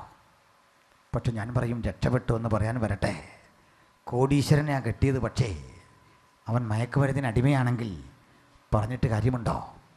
അവൻ തലതിരിഞ്ഞ ജീവിതം കൊണ്ട് വചനം വിട്ടു പോകുന്നവനാണെങ്കിൽ, ജീവിതത്തിൽ ലക്ഷ്യമില്ലാത്ത വിധം തകരപ്പെട്ട പെൺകുട്ടിയാ വിവാഹം കഴിച്ചെങ്കിൽ കുടുംബം തകർന്നില്ലേ? സ്നേഹിത, പണമല്ല പ്രധാനം. ഞാനൊരു ദുരന്ത സ്ഥലത്തെ നിങ്ങൾക്കൊന്ന് പരിചയപ്പെടുത്താം. ലോകത്തേറ്റവും അധികം സമ്പത്തിരുന്ന സ്ഥലം എവിടെയാ? ഏറ്റവും അധികം സമ്പത്തിരുന്ന സ്ഥലം ഞാൻ നിങ്ങളോട് പറയാം. അപ്പം അങ്ങോട്ട് പോകാൻ ആരും ശ്രമിക്കണ്ട. അതൊരു ശവക്കുഴിക്കകത്താണ് ഏറ്റവും അധികം സമ്പത്തിരുന്നത്. കാണിച്ചു തരാം. നമ്മുടെ ഒന്നല്ല, ഈജിപ്തിലെ ഫറവോയുടെ. ഈ ഫറവോയുടെ ശവകുടീരമൊക്കെ നടന്ന് പഠിച്ച് ഗവേഷണ പഠനം നടത്താനൊക്കെ എനിക്ക് അവസരം ഉണ്ടായിട്ടുണ്ട്. അതിലൊരു ശവകുടീരത്തിൻ്റെ വലിപ്പം 13 ഏക്കറാണ്. ഒരുത്തൻ്റെ കല്ലട വലിപ്പം എത്ര? 13 ഏക്കറിൽ ഒരുത്തൻ്റെ ശവകുടീരം. ആ ശവകുടീരം നിർമ്മിച്ചത് ഏതാണ്ട് 2 ലക്ഷത്തിൽ പരം അടിമകളുടെ 20 വർഷത്തെ പണിയാണ്. 260 മീറ്റർ ഉയരത്തിൽ സ്തൂപികയുടെ അഗ്രത്തോടു കൂടിയ പടുകുറ്റൻ പിരമിഡ്. അതിനുള്ളിലാണ് ഫറവോയുടെ ഈ ശവകുടീരം. അങ്ങോട്ടൊന്നും ആളുകങ്ങുന്ന പ്രവേശനമില്ല. ബ്രിട്ടീഷുകാർ ലോകം ഭരിക്കുന്ന കാലത്ത് അവിടേക്ക് ഒരു വറ്റം ബ്രിട്ടീഷ് ഗവേഷകർ ചെന്നു. അപ്പോൾ അവിടെ ഈജിപ്ഷ്യൻ ഭാഷയിൽ എഴുതി വെച്ചിട്ടുണ്ട്, ഫറവോ ഉറങ്ങുകയാണ്, അയാളുടെ ഉറക്കം കെടുത്തുന്നവൻ മരണത്തിനൊരുങ്ങിക്കൊള്ളുക, മരണത്തിന് റെഡിയാകണം.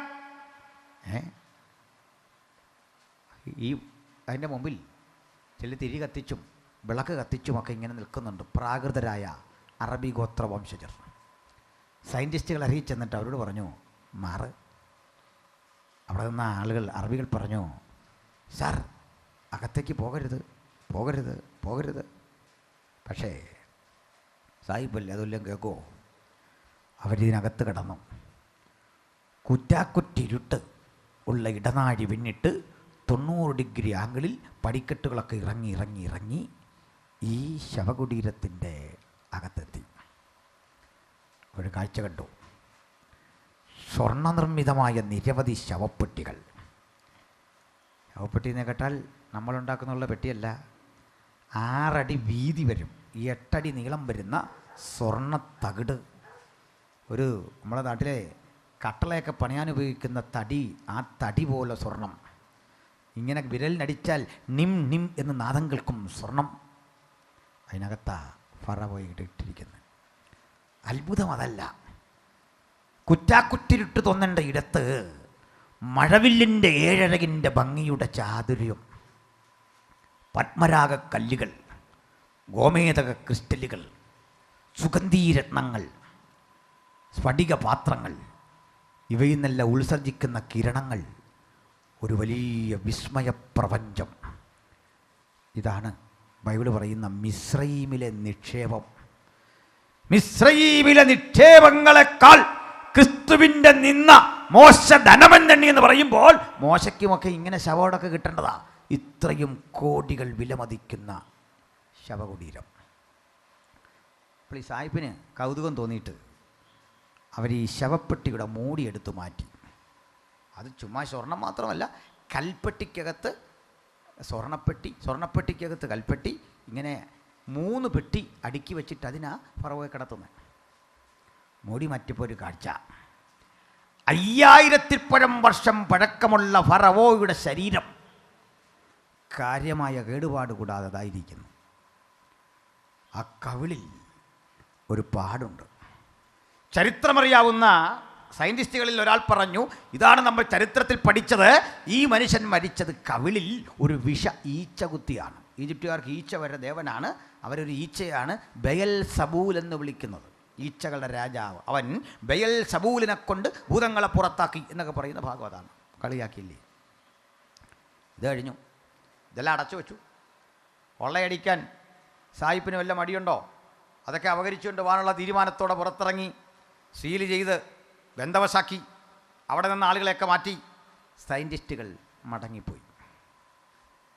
ഈ പോയ ആളുകൾ അടുത്ത ദിവസങ്ങളിൽ പ്രത്യക്ഷപ്പെട്ട ദിനപത്രങ്ങളിലെ വാർത്ത അത്ര ശുഭകരമായിരുന്നില്ല. ഈ 3 ആളുകൾ 3 വ്യത്യസ്ത സാഹചര്യങ്ങളിൽ കൊല്ലപ്പെട്ടു. അതിലൊരുവൻ മരിച്ചത് രാത്രിയിൽ കിടന്നുറങ്ങുമ്പോൾ കട്ടിലിനടിയിൽ നിന്ന് ഇഴഞ്ഞു വന്ന വണം വിടർത്തിയ മൂർഖൻ കവിളിൽ ആഞ്ഞുകുത്തി. ഈ ശവകുടീരത്തിൽ കിടക്കുന്ന ഫറവോയുടെ കവിളിൽ എവിടെ വിഷയിച്ച കുത്തിയോ അതേ സ്പോട്ടിൽ ഇയാളെ കുത്തി, ആള് മരിച്ചു. എന്ത് മനസ്സിലായി? ഏത് സമ്പന്നതയുടെ ശ്രീകോവിലായി പണിയപ്പെട്ട വീട്ടിലും പിശാചുക്കൾ കുടിയിരിപ്പുണ്ട്, സൂക്ഷിക്കണം. ഈ നാട്ടിൽ ഏറ്റവും വലിയ കോടീശ്വരനാ നിങ്ങളെങ്കിലും പണം നിനക്ക് സ്വസ്ഥത തരത്തില്ല, പാരമ്പര്യം നിനക്ക് സ്വസ്ഥത തരത്തില്ല. സാത്താന്യമായ അധിനിവേശ ഭൂമിയിൽ നീ ഇന്ന് ജീവിച്ചിരിക്കെ ശാപം നിന്നെ വേട്ടയാടിക്കൊണ്ടിരിക്കുമ്പോൾ ഈ ശാപത്തെ പരിഹരിക്കാൻ ആർക്കാണ് സാധിക്കുക?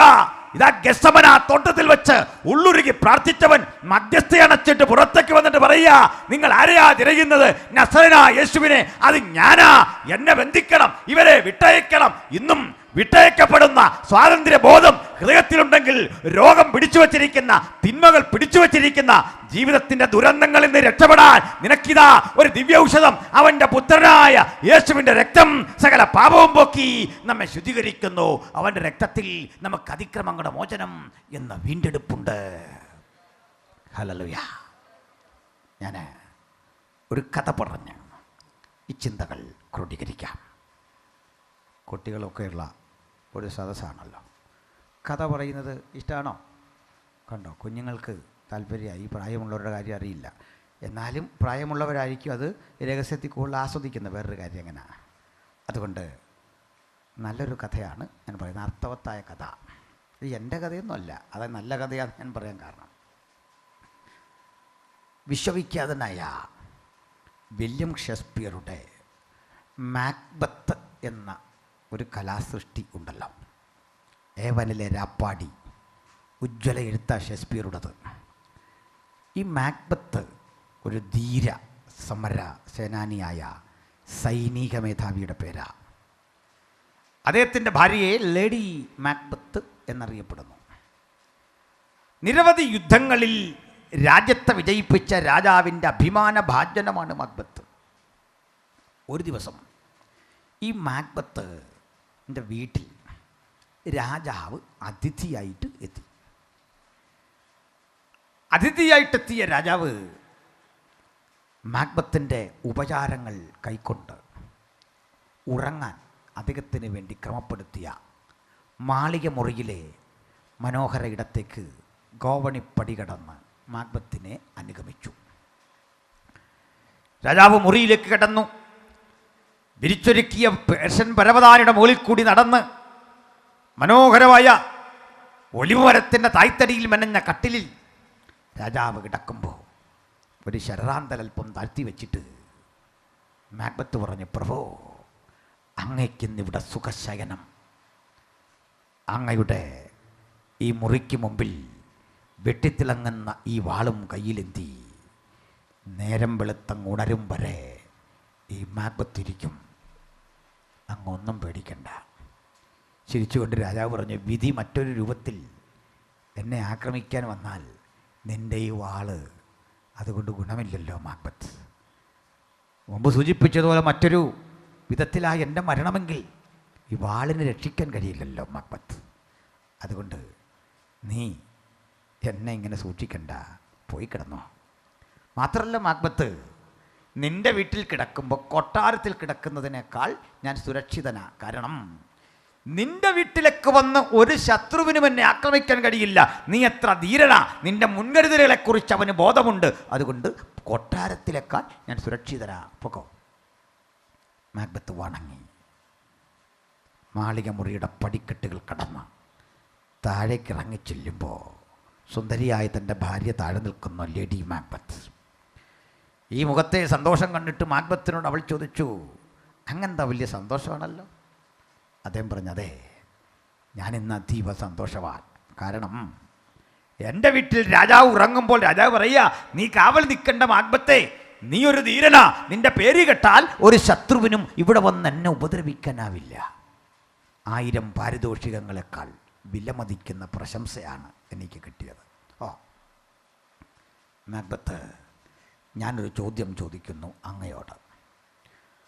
അങ്ങ് ഏറ്റവും ഇഷ്ടപ്പെടുന്നത് ജീവിതത്തിൽ എന്തിനെയാണ്?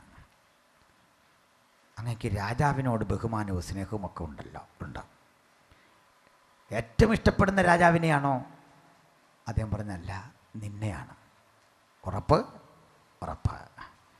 മാക്ബത്ത്, അങ്ങക്ക് സാധിക്കുന്നൊരു കാര്യം, അനായാസേന സാധിക്കുന്നൊരു കാര്യം ഞാൻ അങ്ങയോട് പറയാം.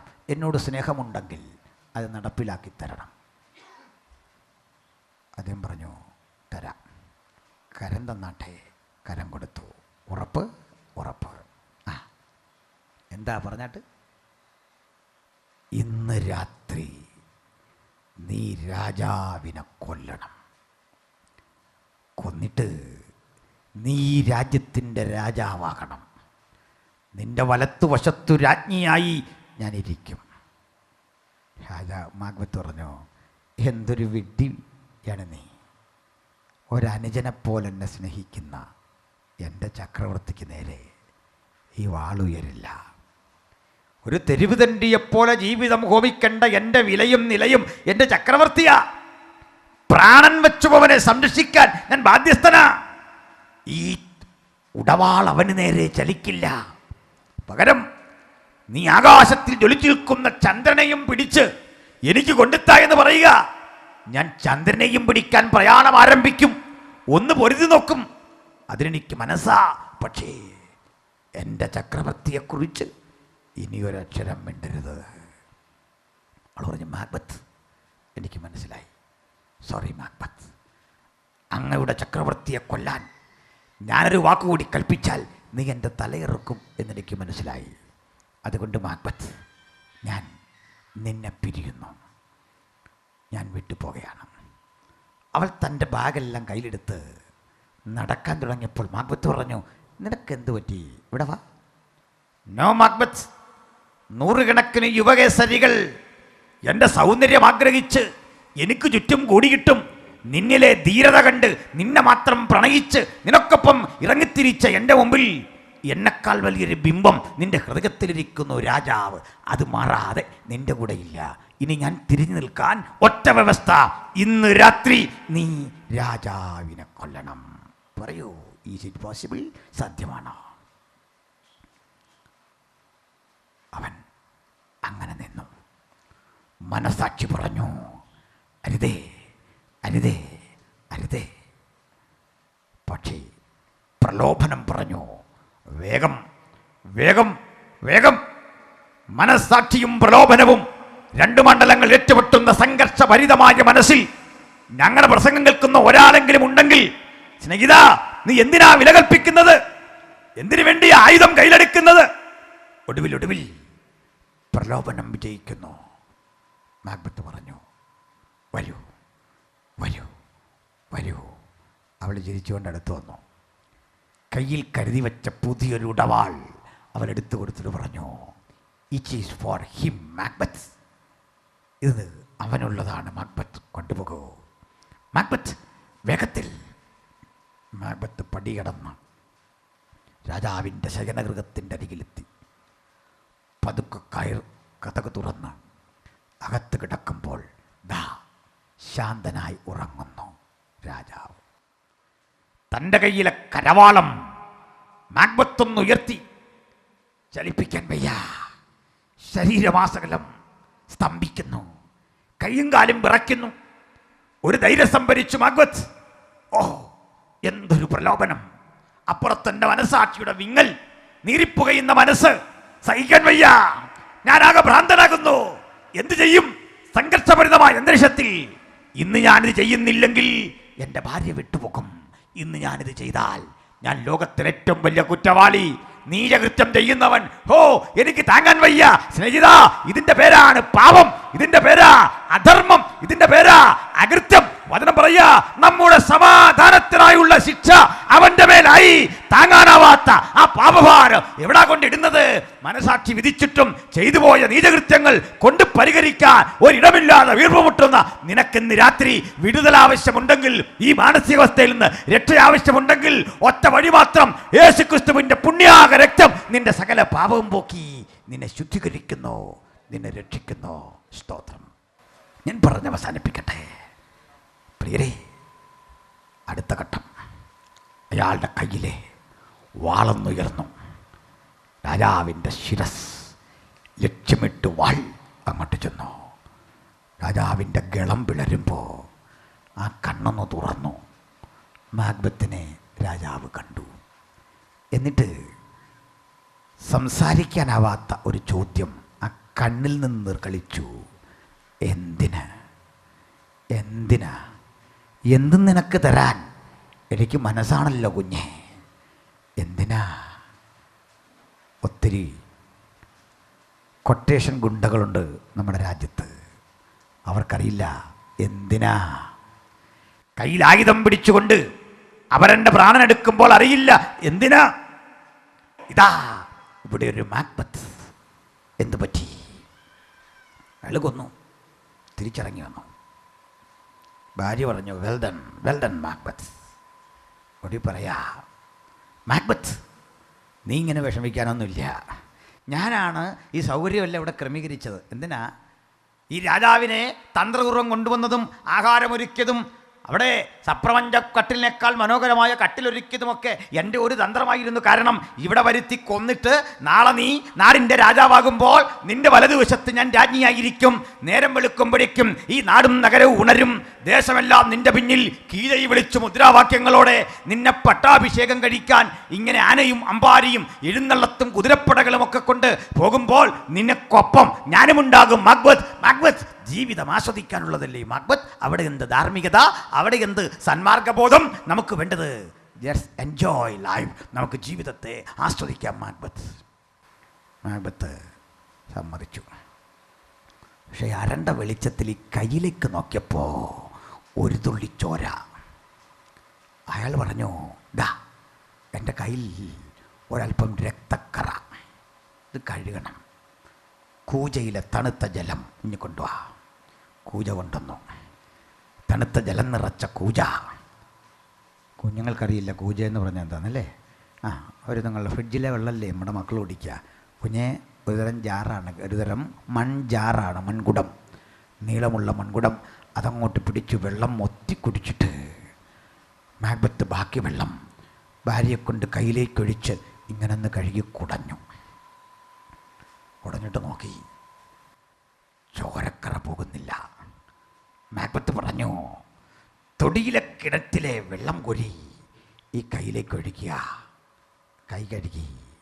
ചോരക്കറ പോകുന്നില്ല. മാക്ബത്ത് പറഞ്ഞു, പുഴയിൽ നിന്നൽപ്പം വെള്ളമിറ്റിച്ച് ഈ കയ്യിലേക്ക് ഒഴിക്കൂ വേഗത്തിൽ. വേലക്കാരൻ പോയി വെള്ളം കൊണ്ടുവന്നു. വെള്ളമൊഴിച്ചു കൈ കഴുകി. ചോരക്കറ പോകുന്നില്ല. മാക്ബത്ത് ഗർജിച്ചു. ഇന്ന് രാത്രി തന്നെ അലയടിച്ചുയരുന്ന 7 കടലുകളിലേക്ക് 7 പടയാളികൾ 7 കുതിരപ്പുറത്ത് 7 കുംഭങ്ങളുമായി കടന്നു പോകണം. കുടങ്ങളുമായി പതച്ചാർത്തുകൊണ്ട് പൊട്ടിച്ചിരിക്കുന്ന സാഗര തരംഗങ്ങൾക്കിടയിൽ നിന്ന് വെള്ളം കൂജകളിൽ നിറച്ച് 7 കടലിലെ വെള്ളം കൊണ്ടുവന്ന് എൻ്റെ കൈ കഴുകുക. 7 കടലുകളിലെ വെള്ളം കൊണ്ടുവന്ന് അയാളുടെ കൈ കഴുകി. ചോരക്കറ പോകുന്നില്ല. കാലം മാക്ബത്തിനെ ഒരു ഭ്രാന്തനാക്കി മാറ്റി. അയാളുടെ ഭാര്യ കൽത്തുറുങ്കിലകപ്പെട്ടു. ആ കഥ ആ വഴിക്ക് പോകട്ടെ. ഇന്ന് ഈ പ്രസംഗം കേട്ടിരിക്കുന്നവർക്കിടയിൽ ഒരു മാക്ബത്തുണ്ടെന്ന് ഞങ്ങൾക്കറിയാം. കുറ്റബോധത്തിൻ്റെ നീറുന്ന മനസ്സോടെ വചനം കേൾക്കുന്ന നിനക്ക് വേണ്ടിയാ ഈ 3 രാത്രികളുടെ യോഗം. ആ മാക്ബത്തെ നിന്നെ രക്ഷിക്കാൻ ഒരു മതചിന്തയ്ക്കും കഴിയില്ല. നിന്നെ രക്ഷിക്കാൻ തീർത്ഥാടനങ്ങൾക്ക് കഴിയുകയില്ല. നീ കോടികൾ മുടക്കി തീർത്ഥാടന കേന്ദ്രങ്ങളിൽ പോയി നീ പ്രദക്ഷിണം ചെയ്താൽ നിന്റെ പാപഭാരം തീരില്ല. നിനക്കുള്ള സ്വത്തൊക്കെ പതിച്ചു പാപങ്ങൾക്ക് കൊടുത്താൽ നിന്റെ ഹൃദയത്തിന്റെ സമാധാനം തിരിച്ചു കിട്ടുകയില്ല. നിന്റെ നഷ്ടങ്ങളെ തിരിച്ചു തരാൻ ലോകത്തിലാർക്കും കഴിയില്ലെങ്കിൽ നീ ഇന്നിവിടെ ഉണ്ട്. ഈ ശബ്ദം കേൾക്കുന്നെങ്കിൽ ഞാൻ വിളിച്ചു പറയാ, നിന്നെ രക്ഷിക്കാൻ ഉലകത്തിൽ ഒരുവനെ കഴിയൂ. അവന്റെ പേര് കർത്താവായ യേശുക്രിസ്തു. എന്താണ് അവന്റെ പ്രത്യേകത? അവന്റെ പുത്രനായ യേശുവിന്റെ രക്തം സകല പാപം പോക്കി നമ്മെ ശുദ്ധീകരിക്കുന്നു. അവന്റെ രക്തത്തിൽ നമുക്ക് അതിക്രമങ്ങളുടെ മോചനം എന്ന വീണ്ടെടുപ്പുണ്ട്. അവനിലല്ലോ ദൈവത്തിന്റെ സകല സമ്പൂർണതയും ദേഹരൂപമായി വസിക്കുന്നത്. ആ യേശുവിനെ ഹൃദയാന്തർഭാഗത്ത് രക്ഷകനും കർത്താവുമായി സ്വീകരിപ്പാൻ വചനം കേൾക്കുന്ന ഏവർക്കും അത്യുന്നതൻ സംഗതിയാക്കട്ടെ. പാപഭാരത്തിൻ്റെ നീറുന്ന ബോധത്തോടെ ശബ്ദം കേൾക്കുന്ന പ്രിയ സ്നേഹിത, ഇന്ന് രാത്രി നിനക്ക് വിടുതൽ. നിന്റെ പാപം എത്ര കടുംചുവപ്പായിരുന്നാലും പരിഹരിക്കുന്ന നസ്രായൻ്റെ പാതാരബിന്ദങ്ങളിൽ നിനക്ക് അഭയം, ശാശ്വത സമാധാനം, സുഖമുള്ള ഒരു ജീവിതാനുഭവത്തിലേക്ക് നിന്റെ ഹൃദയത്തെയും മനസ്സിനെയും ശരീരത്തെയും ഇന്ന് രാത്രി പരാവർത്തനം ചെയ്യിക്കുന്ന സത്യസുവിശേഷം നിന്റെ രക്ഷയ്ക്കായി പ്രസംഗിച്ചുകൊണ്ട് വീണ്ടും ഞങ്ങൾ ആവർത്തിക്കുന്നു. ഈ ക്രൂശാണ് ഞങ്ങളെ വീണ്ടെടുത്തത്. അതിലെ സ്നേഹത്തിൻ്റെ ആധിക്യമാണ് ഈ യോഗം നടത്താനും നിങ്ങളോട് പ്രസംഗിക്കുവാനും ഞങ്ങളെ പ്രേരിപ്പിച്ച ഘടകം. ആ ക്രിസ്തു നിന്റെ ഹൃദയത്തിൽ വാഴട്ടെ. കണ്ണുകളടയ്ക്കാം. ഒരു വേള ഹൃദയത്തെ ഏകാഗ്രമാക്കട്ടെ.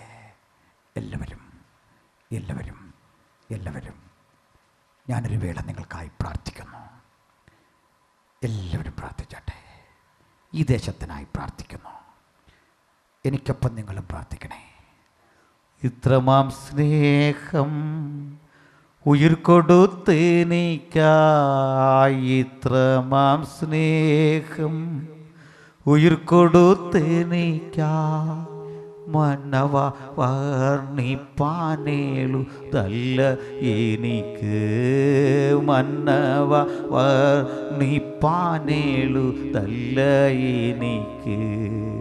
തേടി വന്നു ദോഷിയാം എന്നെയും എന്നെയും നാഥ, തേടി വന്നു ദോഷിയാം എന്നെയും എന്നെയും നാഥ. ഏത് പാപിയും തേടി വരുന്ന ദൈവസ്നേഹം നിന്നെയും തേടി വന്നിരിക്കുന്ന കുഞ്ഞെ, പ്രിയ മാതാവേ, പ്രിയ സഹോദര, പ്രിയ കുഞ്ഞേ, ഈ ദൈവസ്നേഹം നിനക്ക് വേണോ? യേശു നിന്നെ തൊടുന്നു. ഈ മനോഹര കരസ്പർശം ഏറ്റെടുത്ത് മടങ്ങണേ. നിങ്ങൾ രോഗിയാകട്ടെ, മഹാപാപിയാകട്ടെ, ആരോടും തുറന്നു പറയാത്ത ജീവിതത്തിൻ്റെ കുറ്റബോധം അലട്ടുന്ന നാട്ടിലെ ഏറ്റവും ചട്ടമ്പിയാകട്ടെ, എല്ലാവരാലും അവഗണിക്കപ്പെട്ടവനാകട്ടെ, ആരും സ്നേഹിക്കാനില്ലാത്തവനാകട്ടെ, യേശു നിന്നെ രക്ഷിക്കും. ഇന്ന് നിനക്ക് വിടുതലാ. ഇന്ന് നിന്റെ ദൈവസ്നേഹം ഹൃദയത്തിൽ അങ്കുരിക്കുന്ന സുദിനമാ. എനിക്കറിയാം, ഇവിടെ ഇരിക്കുന്ന ഏതൊരാളും യേശുവിനെ കണ്ടവരാ. ഒരാളെങ്കിലും അകത്തോ പുറത്തോ യേശു ചൈതന്യം കൂടാതെ നിൽക്കുന്നെങ്കിൽ എനിക്ക് യേശുവിനെ അനുഗമിക്കണം. എൻ്റെ പാപങ്ങൾ ഏറ്റുപറഞ്ഞ് ഒരു പുതുമനുഷ്യനായി എനിക്ക് മുമ്പോട്ട് പോകണം. എനിക്കായി പ്രാർത്ഥിക്കണേ. എൻ്റെ കുടുംബത്തിനായിട്ടൊന്ന് പ്രാർത്ഥിക്കണേ. എൻ്റെ സഹോദരൻ മദ്യപാനിയ, ഒന്ന് പ്രാർത്ഥിക്കണേ. അല്ല, എൻ്റെ ഭർത്താവ് മദ്യപാനിയ, എൻ്റെ മക്കൾ ഭാവിയിൽ ആശങ്കപ്പെട്ടിരിക്കുക, ഊരാക്കുടുക്കിൽപ്പെട്ടിരിക്കുക, ഡൈവോഴ്സിൻ്റെ വക്കല, മരണത്തിൻ്റെ മുനമ്പത്ത, ആത്മഹത്യയുടെ മുമ്പില, ഒന്ന് രക്ഷിക്കണേ കർത്താവേ. എനിക്കായി പ്രാർത്ഥിക്കുമോ? ഹൃദയത്തിൻ്റെ ഉള്ളിൽ അങ്ങനെ പ്രാർത്ഥന പ്രേരണയുള്ള ഒരാളെങ്കിലും ഉണ്ടോ? നിങ്ങൾ കരമുയർത്ത്, ഞങ്ങൾ നിങ്ങൾക്കായി പ്രാർത്ഥിക്കും. ഹല്ലേലൂയ. നിങ്ങൾക്കായി പ്രാർത്ഥിക്കാൻ, ആവശ്യകതകൾക്കായി പ്രാർത്ഥിക്കാൻ ഞങ്ങൾ സജ്ജരാണ്. ചില കരമുയർത്തുന്നു. യേശു നിങ്ങളെ അനുഗ്രഹിക്കട്ടെ.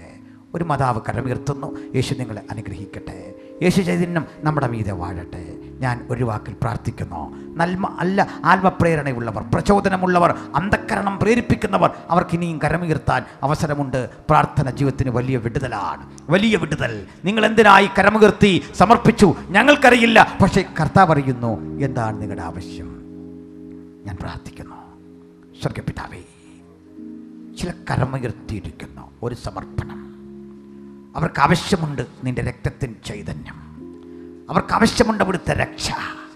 അവർക്ക് ആവശ്യമുണ്ട് അവിടുത്തെ വിടുതൽ, നിൻ്റെ സാന്നിധ്യം, അവിടുത്തെ സ്വാതന്ത്ര്യം. ഈ രാത്രി വിടുതലാകണമേ, നിൻ്റെ കൃപ കൂടെയിരിക്കണമേ. യേശുക്രിസ്തുവിൻ്റെ വിലയേറിയ നാമത്തിൽ വചനം കേട്ടവരെ ഞങ്ങൾ അനുഗ്രഹിച്ച് പ്രാർത്ഥിക്കുന്നു. വീണ്ടും ഈ ജനത്തെയും ദേശത്തെയും അടുത്ത ദിനങ്ങളിൽ വചനം കൊണ്ട് ഇടപെട്ട് അനുഗ്രഹിപ്പാൻ ഞങ്ങൾ തിരുക്കരങ്ങളിൽ സകലതും സമർപ്പിക്കുന്നു. പ്രാർത്ഥന കേട്ടതിനായി സ്തോത്രം. യേശുക്രിസ്തുവിൻ ധന്യമേറിയ നാമത്തിൽ തന്നെ ആമേൻ. എല്ലാവർക്കും വന്ദനം. ഈ വചനങ്ങളാൽ കർത്താവ് നമ്മളെ അനുഗ്രഹിക്കും.